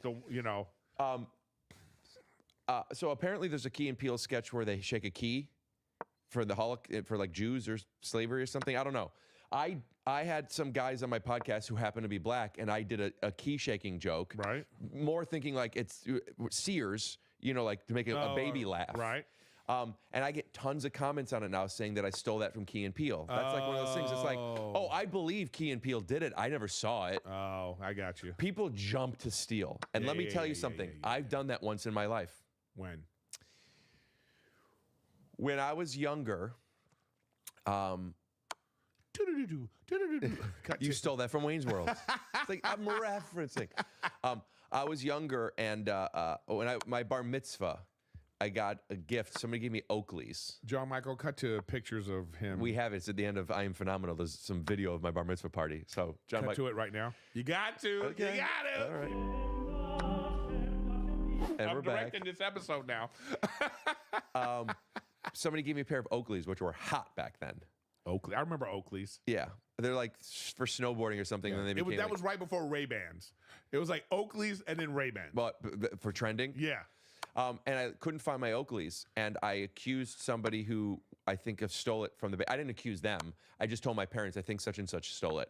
Oh, that's even worse though. Is it? Yeah, because then your parents are like, oh, they called their parents. Oh no, it wasn't. Did they make a thing about it? No. We didn't know. There's no way to prove it. I don't know. They said I probably just lost it. I'm like, well, what happened? Did you ever find them? No, and for years I would always say this person stole it. That's like a running joke. Right. Actually, about 10, 15, maybe. I mean, I'm 13, 14, so I think I already moved here. So yeah, over 10 years later, we found him in the basement. And I'm like, I'm glad I never said anything about that. But I was convinced. Convinced. Did you want to call that person and be like, hey, I want to apologize to you. You should do that. You should apologize to that person. That person doesn't know that I think they stole it. You should still apologize. Let me explain who this person is. In your head. Let me explain who this person is. In your head, there were a thief in your head. They lived in your head as a thief. As a maybe for thief. 15 years. As a maybe thief. Even worse. No, better. If you met that person, okay, before you found the glasses in the basement, if you were out at Cheesecake Factory and you saw the guy. I wouldn't have said anything. No. Listen to what I'm saying. You saw the guy and then you guys sort of hit it off, but you were like, huh. And maybe you had to go to the bathroom, but you probably wouldn't leave your phone on the table. You're so wrong. Because you'd be like, this guy's a thief. This guy might be a thief. I'm not sure. At all. You are wrong. Here's what would happen. If that person and I started hitting it off, I would then be like, can I ask you something? Right. That's how I would handle it. Okay, I like that. Because if it's worth having a relationship with this person, I'm going to give them the benefit of the doubt. And that's why you should apologize. There's more to this. You got to apologize. I think you should apologize. Jean-Michael, put a poll up. I don't know this. I don't know this person. Well, that's why you got to find him. This is perfect content. You're on the search for... You can't find this person. Why not? You just can't. Trust me. They're in jail? What if they were in jail for stealing? No, they're in jail for something else that I set them up for. This is actually a great movie. No, it's not. This is the movie. It's a movie plot. Yeah, like pranking go too far, so then you end up doing it to somebody where like you get them in trouble for something and they go to jail and you're mad at them for either pranking or you think they stole or whatever. And then you find out that wasn't the case and you just like need to get them out of jail. Now they're in jail. Just the other person. Well, it's just like Michael Jordan's, the judge in his father's murder case. I don't know the judge is saying now, the guy from the Bulls. Yeah, that the guy the judge, the former judge is like, I think we made a mistake and the wrong guy's in jail. So did they let him out? I don't know. I haven't followed up on the story. Well, what the fuck? Well, this is how I feel about how you haven't apologized to the sunglass thief. Now the moment, can I ask you this? So who found the sunglasses? I don't remember if it was my parents or me, but whoever it did, they told me right away or I told them right away. Okay, so the thing is, in that moment when you found the sunglasses, I remember what was in your head, like so at that moment. I'm feeling like it was maybe on the phone and they found them, and I'm on the phone with mom and dad, or I don't know, but I think what happened was, if it was like my mom goes, we found your Oakleys or whatever, and then silence, and I go, I guess such and such didn't steal them, and my dad lost it. I feel like I remember my dad laughing. Because I say that all the time as a joke. Yeah. Like if something is missing or misplaced, we'd be like, such and such stole it. Right. You know what I'm saying? That's what I mean. That person isn't in our lives. Synonymous with thief. This person you owe them an apology. This person you owe them an apology. I don't know them. This person isn't in our lives. This will be like if it was a person who came into our house for a second and left. This would be like if Benedict Arnold never really. Is that the guy who's friends with the black guy with a really high mohawk? John Michael, you too young? Put up a reference. It would be like if Benedict Arnold never really did what they said Benedict Arnold did, and it became the thing, synonymous with like being a turncoat. You know what? That happened actually first with Judas. Right. Exactly. What if Judas was like, good pun. This is I I never did this. What are you talking about? I didn't do this to Jesus. You know? So innocent. Yeah, I'm innocent. He was Jewish, so he was probably. The thing is, What were we just talking about? you owe this guy an apology. First of all, what makes you think it's a guy? Even You worse. owe women an apology. Oh my God. You do. You're so stupid. No, I'm not. How do I owe women an apology? By assuming that women can't steal? Or only women are people that wouldn't steal? Because you're like, oh, they're innocent. It must be a man. Yeah, it was at your bar mitzvah. No. I got the gift in my bar mitzvah. It was stolen from my house. No, it wasn't stolen from your house. Exactly. And that's a new restaurant out in North Hollywood. I'm feeling good, man. You need to find this person. Buddy, you don't understand. Imagine the guy, bleep it, the alarm guy comes over and you think I think he stole something, But and I find it 10 years later, I would be like, oh man, this guy's been living. if what you I'm saying found him. is, in your head, that person has been living in your head as a thief. You telling that person is just setting yourself free. It's for you. It's for you. Set yourself free. You're trying to unburden yourself by making somebody else be like, do you know, remember when I told you that for 30 years I thought I was the best, and then I found out people don't like me? And for the first time I found out people don't like me? That didn't feel good. Oh, okay. Imagine if they also said, and you stole my Oakleys. I'd be like, no, I didn't. No, but that's what everyone in your class is saying. Not everyone, dude. I sat next to on my way home from Cleveland recently, I sat next to somebody who I went to high school with. Did you know their name? I'm friends with them. Oh, okay. But like, I don't see him that much. Is that weird for you? Has that happened to you? Have you met someone that knows you from a long time ago and you have no idea who you're talking to? Eric, it happened to me when I went home to a high school graduation party my second year in college, and I didn't know anybody's name. Oh, wow. I know 30 names, and I meet somebody, if I retain it, just lost. Oh, I get you. Yeah, I can't. No one gets bumped? No, I'm saying, yeah, you get bumped. It's like Instagram has in the analytics least interacted with. Whoever's at the bottom of that list. It would be great if you just knew the list. It'd be great if you had like a little notebook and you'd be like, well, see you later, John Michael. You know? If you could recall them that well, they would be higher up on the list. Ah, right. You know? So, what were we just talking about? How do we get the names? Yeah. I have no idea. This is what we're saying. I wouldn't know this person if they sat on my face. Oh, I got you. I don't know if that's what we were getting at, but like. Oh, you're saying that you don't even remember who the person is? No, I know what I don't know their name. Really? No, I know I just remember it was a person. It was just. What if that person actually is watching? They your would podcast? know that I thought that they stole the Oakleys. Yeah. It's flawless logic. And listen, I'm not an accuser. I would love to be like a fly on the wall of a guy just watching your podcast being like, hey, that's Rick Glass. I remember going to his. I feel like because he was always wearing around sunglasses around me. It's like it's so weird. Yeah, well, great. Now you saw that. Now you're a fly for the next week until.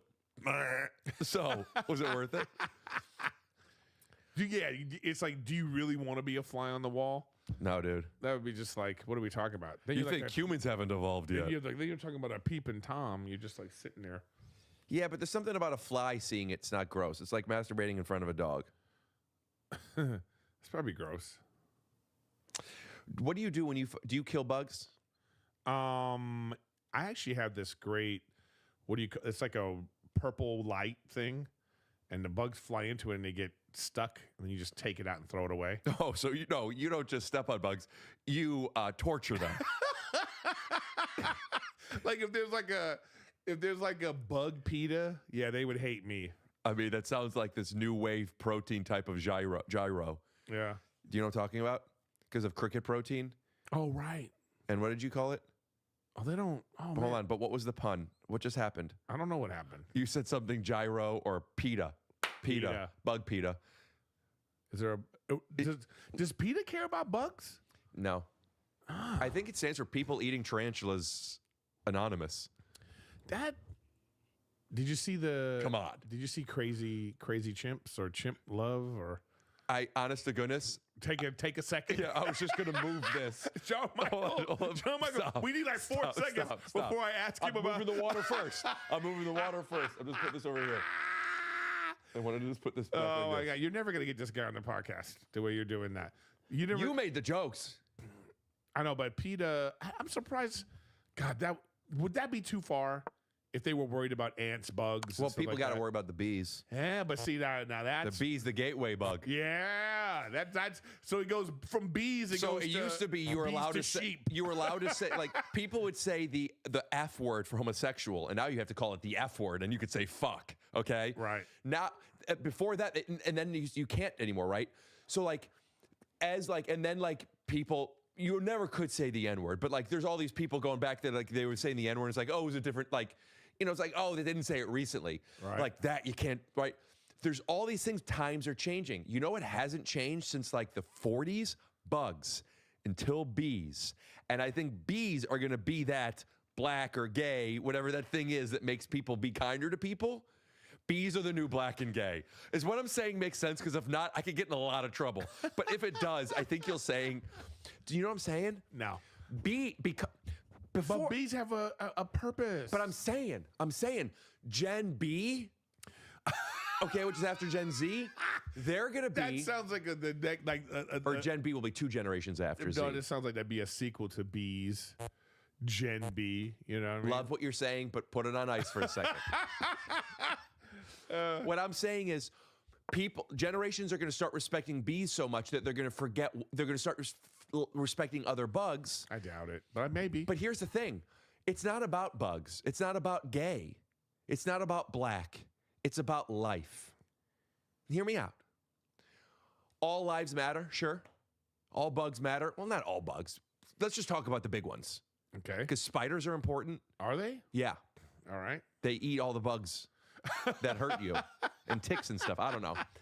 But what I'm getting at is like, there's something to empathize. Like, for whatever reason, people didn't think that black people were treated differently by the police until George Floyd. I don't know why people didn't, but they needed to see that. Will Smith, After Earth, even said there isn't more violence, there's just more cameras or more eyes on it or something. Right, I agree. That opened people's perspectives like, oh, this is not okay. I believe it now. I don't know why they didn't before. But what I'm saying is bees are that for other bugs. Wow, the bees are dying and we're gonna that's really gonna affect pollination and agriculture and whatever the fuck else it's gonna affect. We need to start really taking care of the other bugs. I don't think so. You say that now, man, but Gen A, then Gen B. Moths. But ants are so important. Without ants, there's no grass, dude. And then there's the wasps. White Anglo-Saxon princesses? You want to get rid of white women? Rich, beautiful white women? Okay, so you're holding your phone up as if you're going to catch me, and you're recording right here.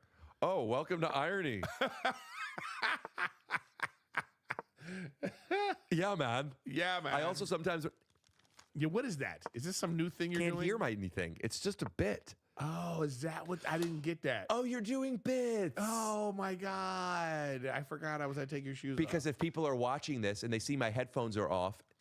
Oh, I get it. Because I think that they can't hear. Why can't I hear? Oh, if Rick can't hear, we can't hear. I get it. No, man, this is great. I gotta go. I'm hungry. You don't get high, right? No. Ever. No. Sorry. I want to get high with you. Everybody says that. Bend you over the couch. Nothing? I guess he couldn't hear me with his headphones off. Always 2 steps. We're 2 steps ahead, and then I stop for a couple steps. So if steps. I do like this, are you going to change the sound to it just be on that side? You know, if this were earlier in the episode. I don't know who's still here. We put our money in Act 1. John Michael is expensive, I hear. Yeah, but now we also use Matt Day. Shout out to Matt who helps with the sound mixing because I have so many musicians on now. Oh, really? So now, Do they do a song here? Oh yeah. Yeah, I just had Teddy Swims on was the most recent one. Oh, I love Teddy Swims. Me too. Oh my God! And I would have loved just to be here. I brought my friend George. Do you know my friend George? Did he sing a song? We sung tongues. Yeah, we have a clip up now. It's actually just started doing decent, like we're a Lion King melody. My buddy George Creekus. You've met him a couple of times. He's come to your shows before. He's a musician. He used to live in my building when Brent and John and Alice and I lived together. An unbelievable musician. Okay. Now, you know me. You know I love a certain kind of music, right? Yep. And I have an appreciation for it. Maybe it's that. Maybe I'm not just willy-nilly saying I get it. this guy's great. Right. This guy's unbelievable. My Your friend George. friend. My friend George. Okay. And I'm telling Teddy about it, and I could feel myself. I'm projecting this, but I could feel myself feeling like Teddy's probably just hearing me gas up a buddy. Mm-hmm. You know, he's a professional musician who's doing very well. You know, oh yeah, and I'm like, I want him to come over and because he's both a great vocalist and guitarist. Okay. Come and so he could play some acoustic stuff, and he could because I didn't have my piano set up and had this and blah blah blah. Right. And also he's just so great. So yeah, and like I watched Teddy discover, oh, this guy's legit. Oh, that's and even great. the comments are so great, obviously, toward Teddy, and people are like, but who the fuck is this guy? Are they working together now? I want him to do. I mean, we have great songs together. Yeah. That they did, but so I've been doing other music stuff, but I want to start doing more music stuff with George because I want more people. Put up George's Instagram. I want more people to find. He's like, George, you're amazing. So I'm been more inspired. Well, what's he doing? He used to be in a band and he did albums, and then he was. Does he need a trailer to get like more out there? That's what I'm telling him that. I'm telling him what I want him to do is I want him to start doing covers and create a social account that's like just his music account. That's how a lot of those people made it. And also like some of his covers, like he did one that people love. I mean, Teddy and I literally, I mean, you would too. You're like us with this. Yeah. He made us crying for one of his performances. Oh, wow. He did Tom Waits' song. I never want to grow up. And crying. And what was that was a cover, but it's nothing like the original. He's just so anyway. Now I'm like, I'm gonna check him out. I'll send you some stuff too. Yeah. But I want to have some more artists on. Yeah, you should. And like Natasha Bedingfield said she wants to come on. Oh, really? I know, and I'm a fan of hers. And yeah, good for you. She said, clip this so I could ask if it's okay if I share this. You can share private messages, you know, but like I don't think it's a problem. But she said, let me see your dick. She said, right. I'm like, that's right. That's funny. That's so funny. We'll put up a picture of it. It's just that. Also, why is her voice so deep? One. Yeah. She said that like I could tell you're a really good songwriter, and let me tell you something. I feel like I am. I write poetry. I like it, but also the things that she saw of me aren't that. Right. It's like if you saw me making a peanut butter sandwich, and you'd be like, I could tell you're really funny. Well, yes, but there's no way you could tell from that. So I'm very curious why, because it's raps where I'm making. It's not. Yeah, but she probably watches the podcast. I think it's just from those clips, You musical think clips. It's just that. But whatever it is, I'm like, yeah. Well, I want to write a song with you. Well, that's good. I mean, if you get like, well, you've had Megan Trainor, Did with her, you know, and Josh Groban. I didn't write with him, and like, and Jackie Burns, who's Alphaba on Broadway. Are you excited to see the new Wicked? The movie, I mean? No. I'm surprised. No, because I know they're gonna. Can you not put your foot on the tray? Well, then don't put it where feet are. All right. You know, that's on you. Hey, Eric. Okay. But I just don't. What did I do? You know what you did. Oh, I just asked if you could stop doing that. Yeah, but it's like, don't put that where the people's feet go. I could have put it somewhere else. Yeah. Anyways, no, because I know they're gonna. Hold on. Maybe you thought it was so attractive that I received your badgering earlier in the episode because you are, I'm sorry, what are you feeling right now? Are you feeling defensive? No, I'm just looking at the dog because we had the same look. You do this. It's like he deals with you all the time. So we just looked at each other like, here we go. Dude, that's so funny.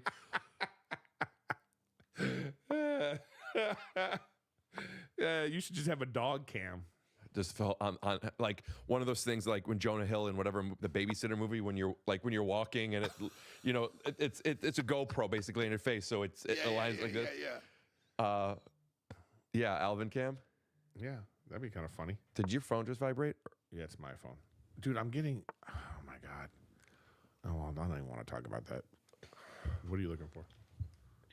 You know, it's funny. These cameras are newer cameras, so they don't do that thing anymore where they turn off. But Oh. because I'm a little high... These are nice cameras. When, Yeah. when did you get these? What are those? Are those Black Magic? No, they're... how am I forgetting? Sony 9... It's the good stuff, huh? That people use for vlogging and stuff. What's my camera? Oh, my God. You are just... FX3. FX3. You got 3 of them. Yeah, dude. That take your shoes off money is really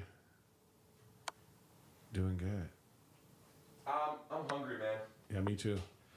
What were we just... Oh, yeah, but there's something about me being the type of stoned I am now, and also maybe because you're here and you haven't been here in a little bit, but like I just felt the urge to check that they're on. I haven't really had to do that. No, it looks good. Get the fancy tripods and everything. Yep. And I got this thing. Oh. It's not even covering me. I just realized I moved it earlier. Would you do the whole episode over? Would you mind? Oh, God.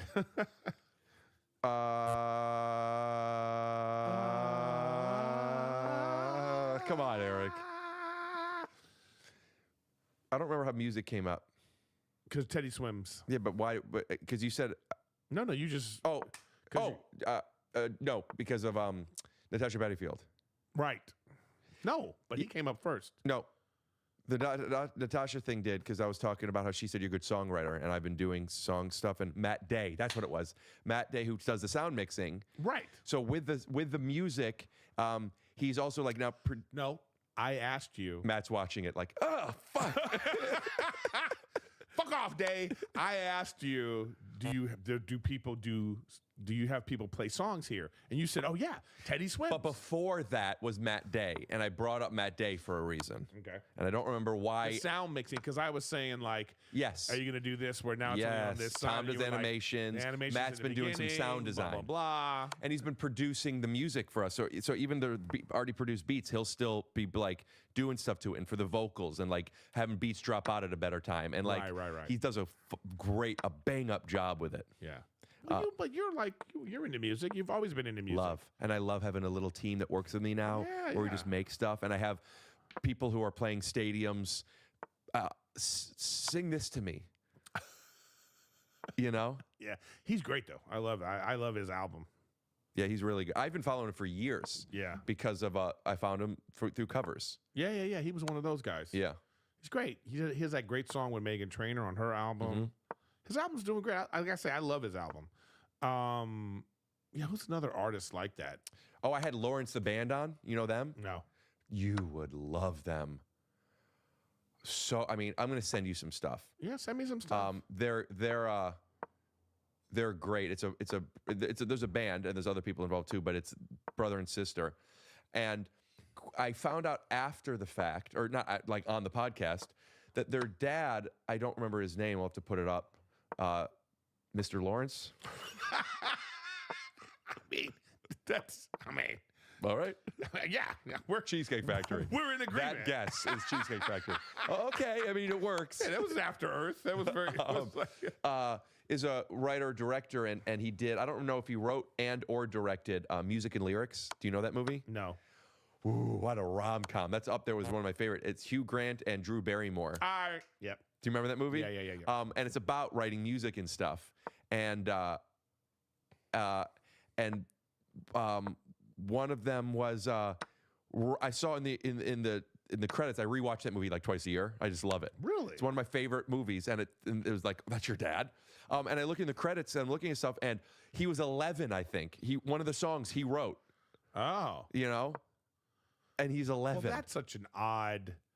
That's actually a great way to be a fan of someone. What do you mean? Well, the person's here and you're like, hey, I love that movie. I watch it twice a year. It's great. I know about your song and.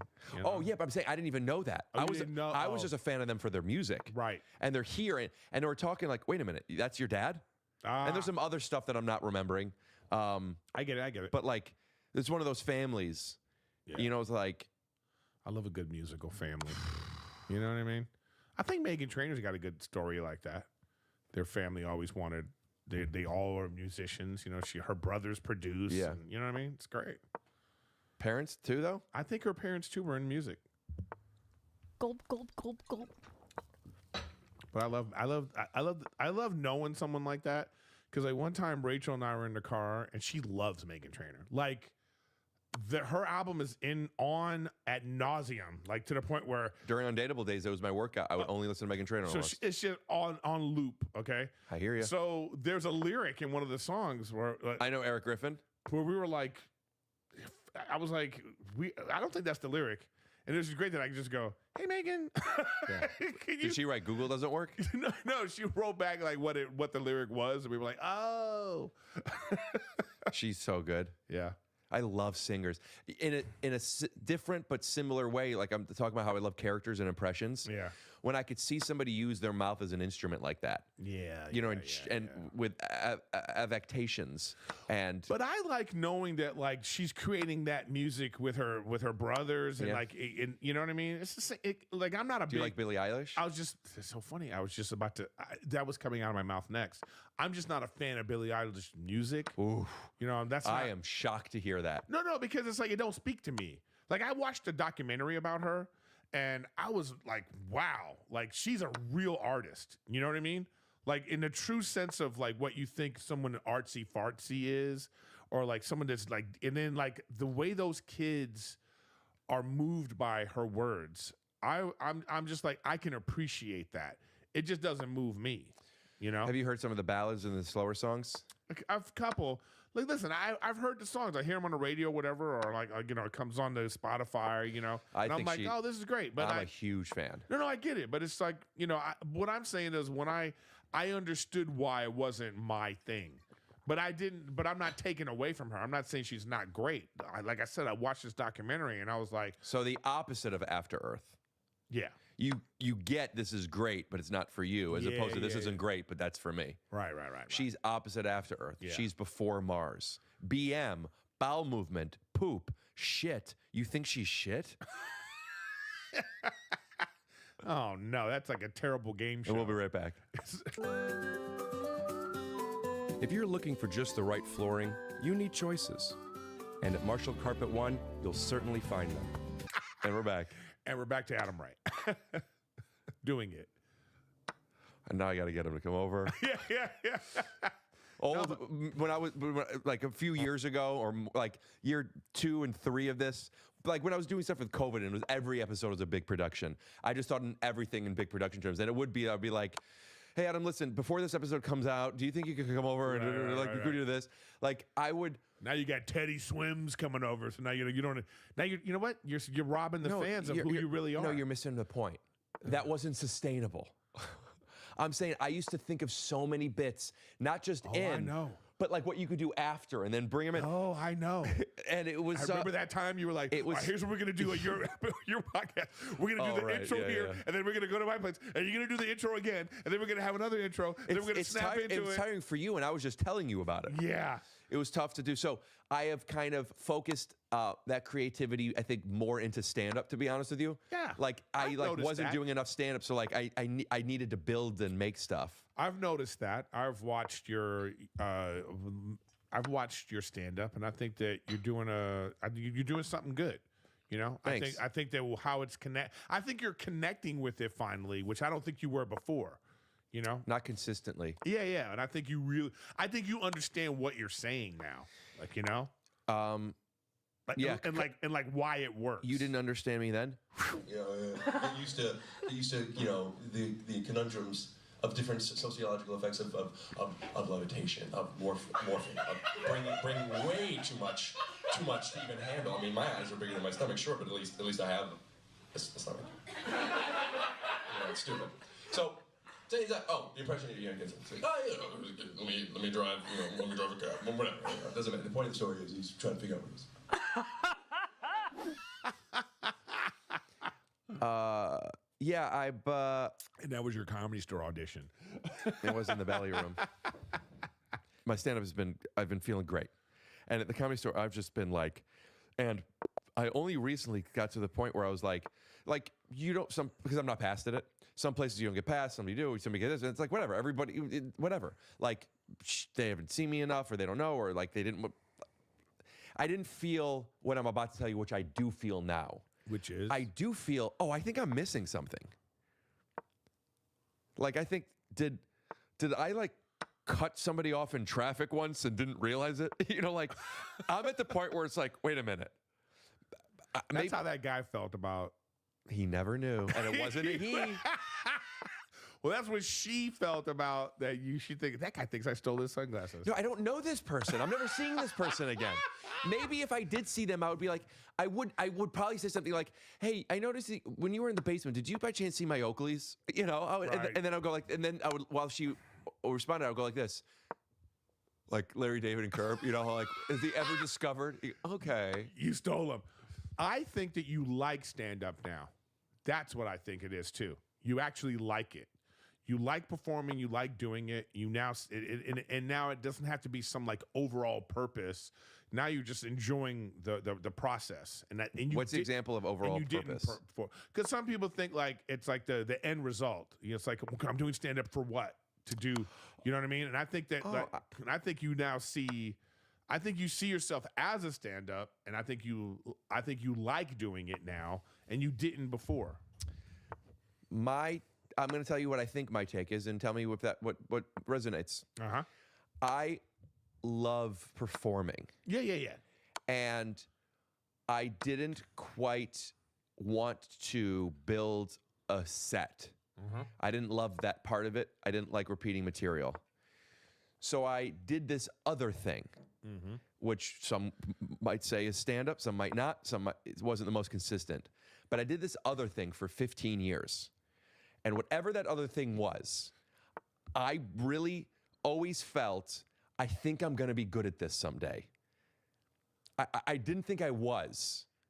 I think I'm going to be. And it was hard for me because I wasn't consistent. Sometimes we're bad, and like people like, it felt like a high school type of thing. As a lot of people do. Like I don't have Rick on this show. But I really, for right or wrong, felt like I'm building something. And I think I developed a specific thing that maybe wasn't the most efficient use of 15 years of doing stand-up. Right. But I built this thing that I'm so grateful for now, because I think that now I could put into my material. Okay. So I think I finally feel comfortable saying, I want you to come see me do stand-up. I know, but I think that... But I always wanted to be doing it. Yeah, I know, but what I'm saying is, like, I think you had an idea of what you thought it was, or, like, what you think stand-up is, and you didn't want to do that. And you were like, oh, I'm going to do this. I want to do this other thing, but then now you're doing the same set all the time. So it's like you're just doing stand-up. Now, like I said, you just like it now. Okay. You know what I mean? I don't agree entirely with that. Okay. But I understand. Yeah. Certain shows I'll get real high for. And maybe I'll do some material, maybe I'll do no material. Those sets are so much fun. And I do them, that's like filling up my tank. You know, like I have to do that sometimes. Vinny Chase needed to do his independents, not just the studio ones, you know? And when I do those, and they're like weird, and sometimes they work better than others, I feel like I'm really good at that. I know, but I think you also know how to do a set. And that's where the Triforce comes together, baby. Yeah, but I want to go do silly shit. And having the confidence and the ability to know that in the silly shit isn't working, now I could go into material.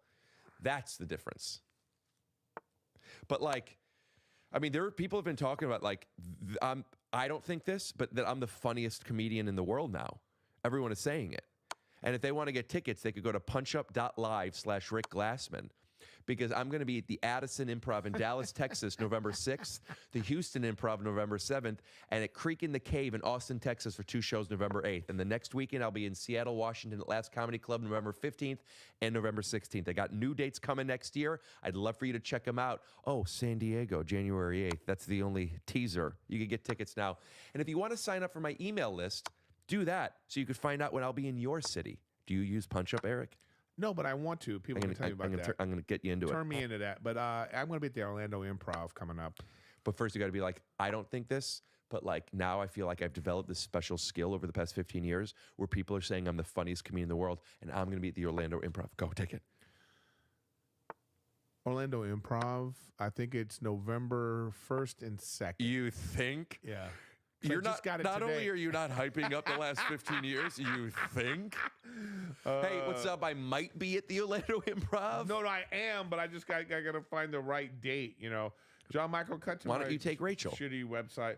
No, we went to actually. I'm making a joke because you said find the right date. This is the mind I'm talking about. Oh. This is what all you hack. I'm just going to do traditional stand-up on my way up and not make choices and experiment comics do. You guys just tell jokes. I fucking paint pictures, dude.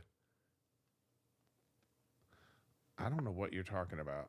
Steve Martin, Martin Short, Rick Glassman. That's what everyone's saying. Gulp, gulp, gulp. That's what everyone's saying. A lot of people. Do you think Shaq would like me? Yeah. You know, I think Shaq will like you. Wait, hold on here. All right. I want to find. I want to clip that, and I want to post that and be like, what do you guys think? I For real. You know, I need to find. I need to find this now. What are you It's looking up? This is how I feel old. Are you looking up what happened? Here we go. Who fired who? Michael Jordan's dad. Yeah. Are you looking that up? Orlando Improv, November 1st and 2nd. Well, the audience spent the last 15 years feeling like, what's going on until Eric says his dates. Does that make sense, what I'm saying? Stupid. You took 15 years? What's that song? I was 7 years old. You're something so over and over so we don't get lonely. Once I was 20 years old. Oh, I know that song. You know what I like about Teddy Swims? And I think that there's like weird connection that you might understand. It's like he reminds me of like American Idol. You know, there's like a good feeling about like, you know, when somebody goes through American Idol. Do you think it's because he was one of the judges on American Idol and mentors? No, but I do like that connection when people like go do that. No, but what I'm saying is like when, you know, it's like there's a certain vibe when someone goes through that and then they actually make it, and then they sing certain songs, and his songs would be like one of the songs people would sing, and then they would do it in a certain way, and you'd be like, oh man, that's a really great song, and it reminds me of like how great being a songwriter is, more so than even being a performer. And then you just kind of like you get that connection, and you're like, oh man, boom, I really like this guy. Does that make sense? What?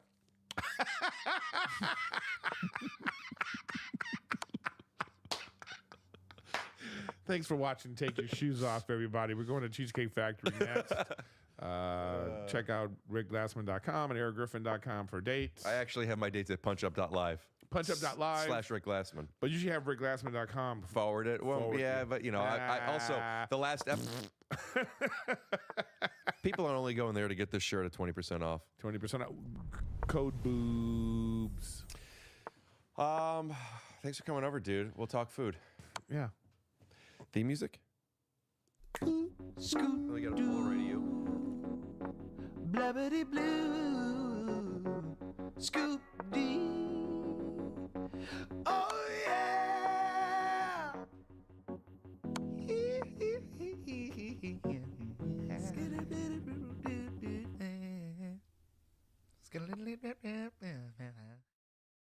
What would you do if you became famous? Would you be able to handle it? We stave off many of our vices by the simple fact that we don't have the time and money to fuel them to their fullest extent. But what if you did? The wealth to finally satiate all of your deepest, darkest desires. Whether your penchant be material possessions, food, sex, or drugs, or combinations of them. The status to get whoever you want, to do whatever you want, and on top of it all, to get away with basically everything. Would you be able to resist the temptation to give in, once the only thing stopping you is your own willpower? That might be the truest test of someone's moral character. And from what little we know about the true workings of the celebrity industry, many fail that test. Not to be pessimistic, but most people can barely handle a follower count to the tune of triple digits. So imagine how bad it can get once there's actual celebrity status involved. Well, you don't have to imagine, because what you're about to watch is one of the most poetic and downright extensive demonstrations of that fact. a man who once collaborated with names like Chris Farley, Joe Rogan, Ben Stiller, and Marilyn Manson. He was even on long-standing adult comedy show Family Guy. Now you can see him in the Andy Dick Show on MTV. Please welcome Andy Dick! 2 decades later, he is sitting on live streams being watched by a few dozen people who get entertainment out of watching him grope random citizens and then get arrested for it. Again and again and again. Police told our newsroom that Dick was arrested in Santa Barbara back on October 13th. This is the story of Andy Dick. For most of us in the internet age, Andy Dick was simply before our time, but he was a near A-list celebrity back in the 90s and early 2000s. He got his start in comedy straight out of high school, joining the highly influential comedy troupe The Second City, which has pumped out celebrity after celebrity over the course of decades, as if they were being grown in test tubes. One must wonder, however, why he's nowhere to be seen on The Second City's prestigious list of alumni. His first big break was in 1992 on the sketch comedy series The Ben Stiller Show, which met its swift end, being canceled after a mere 13 episodes. He would continue making appearances in shows and movies until 1995, when he secured a spot on News Radio, an NBC sitcom, and also one of Joe Rogan's first breaks in television. He appeared in other sitcoms as well around that time, such as Less Than Perfect, Get Smart, and The Nanny. And he would also land plenty of film cameos and voiceover work into the early 2000s, making himself a familiar face for comedy fans at the time. As goofy as he was on the small screen, doing slapstick in sitcoms and lowbrow antics in sketch comedy shows, he was developing a greater penchant for substance abuse as his presence in the spotlight grew. There's drunk Andy, and when drunk Andy's around, you just got to get the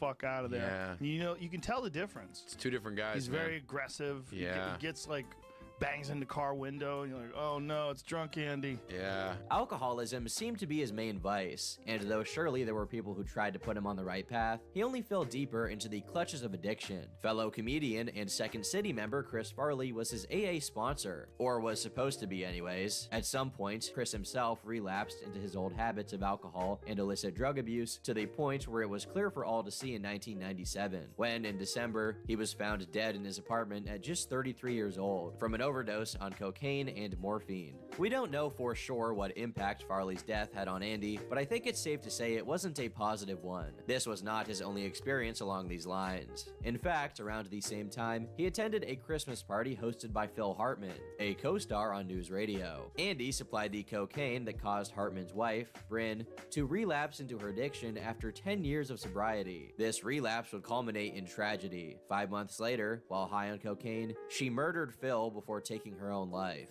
At 6:20 this morning, residents of this upscale Encino neighborhood called police to report gunshots coming from the Hartman's gated estate. Officers arrived to find a 9-year-old boy and a 6-year-old girl by the front door. As they were taking the children out of the house, officers heard a gunshot in the master bedroom. There they discovered comedian Phil Hartman dead. Authorities say it appears his wife Bryn shot him, then turned the gun on herself. Jon Lovitz replaced Phil Hartman on News Radio, but the show wouldn't last long following his loss. NBC ended the sitcom after the finale of the following season.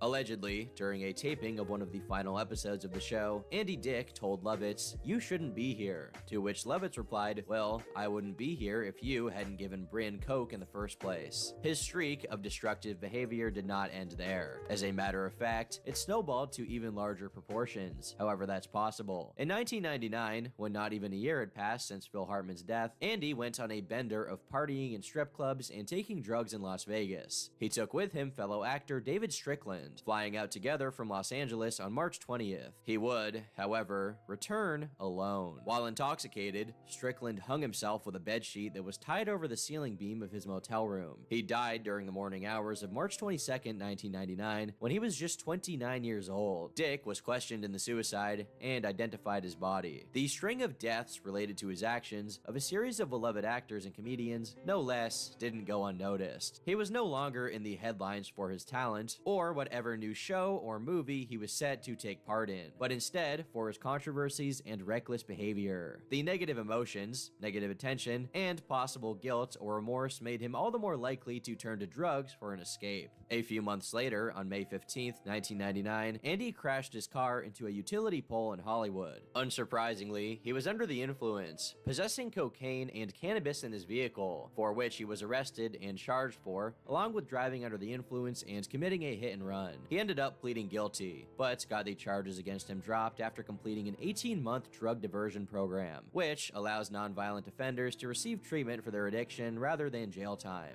Surprisingly enough, he managed to keep his nose clean in the coming years. It looked as though the program was what he truly needed to put him on the right path. On MTV, he created 3 seasons of The Andy Dick Show between the years of 2001 and 2002. He also got his own reality show on MTV called The Assistant, where contestants would compete against each other to become his personal helper. Unlike others who had entirely succumbed to their addictions and never gotten a chance to recover because of their passing, maybe Andy's story could have something of a happy ending, where he at least partially redeemed himself and continued entertaining his fans. Though he couldn't undo the damage he may have caused, perhaps he could cease to bring any more harm to himself and those around him.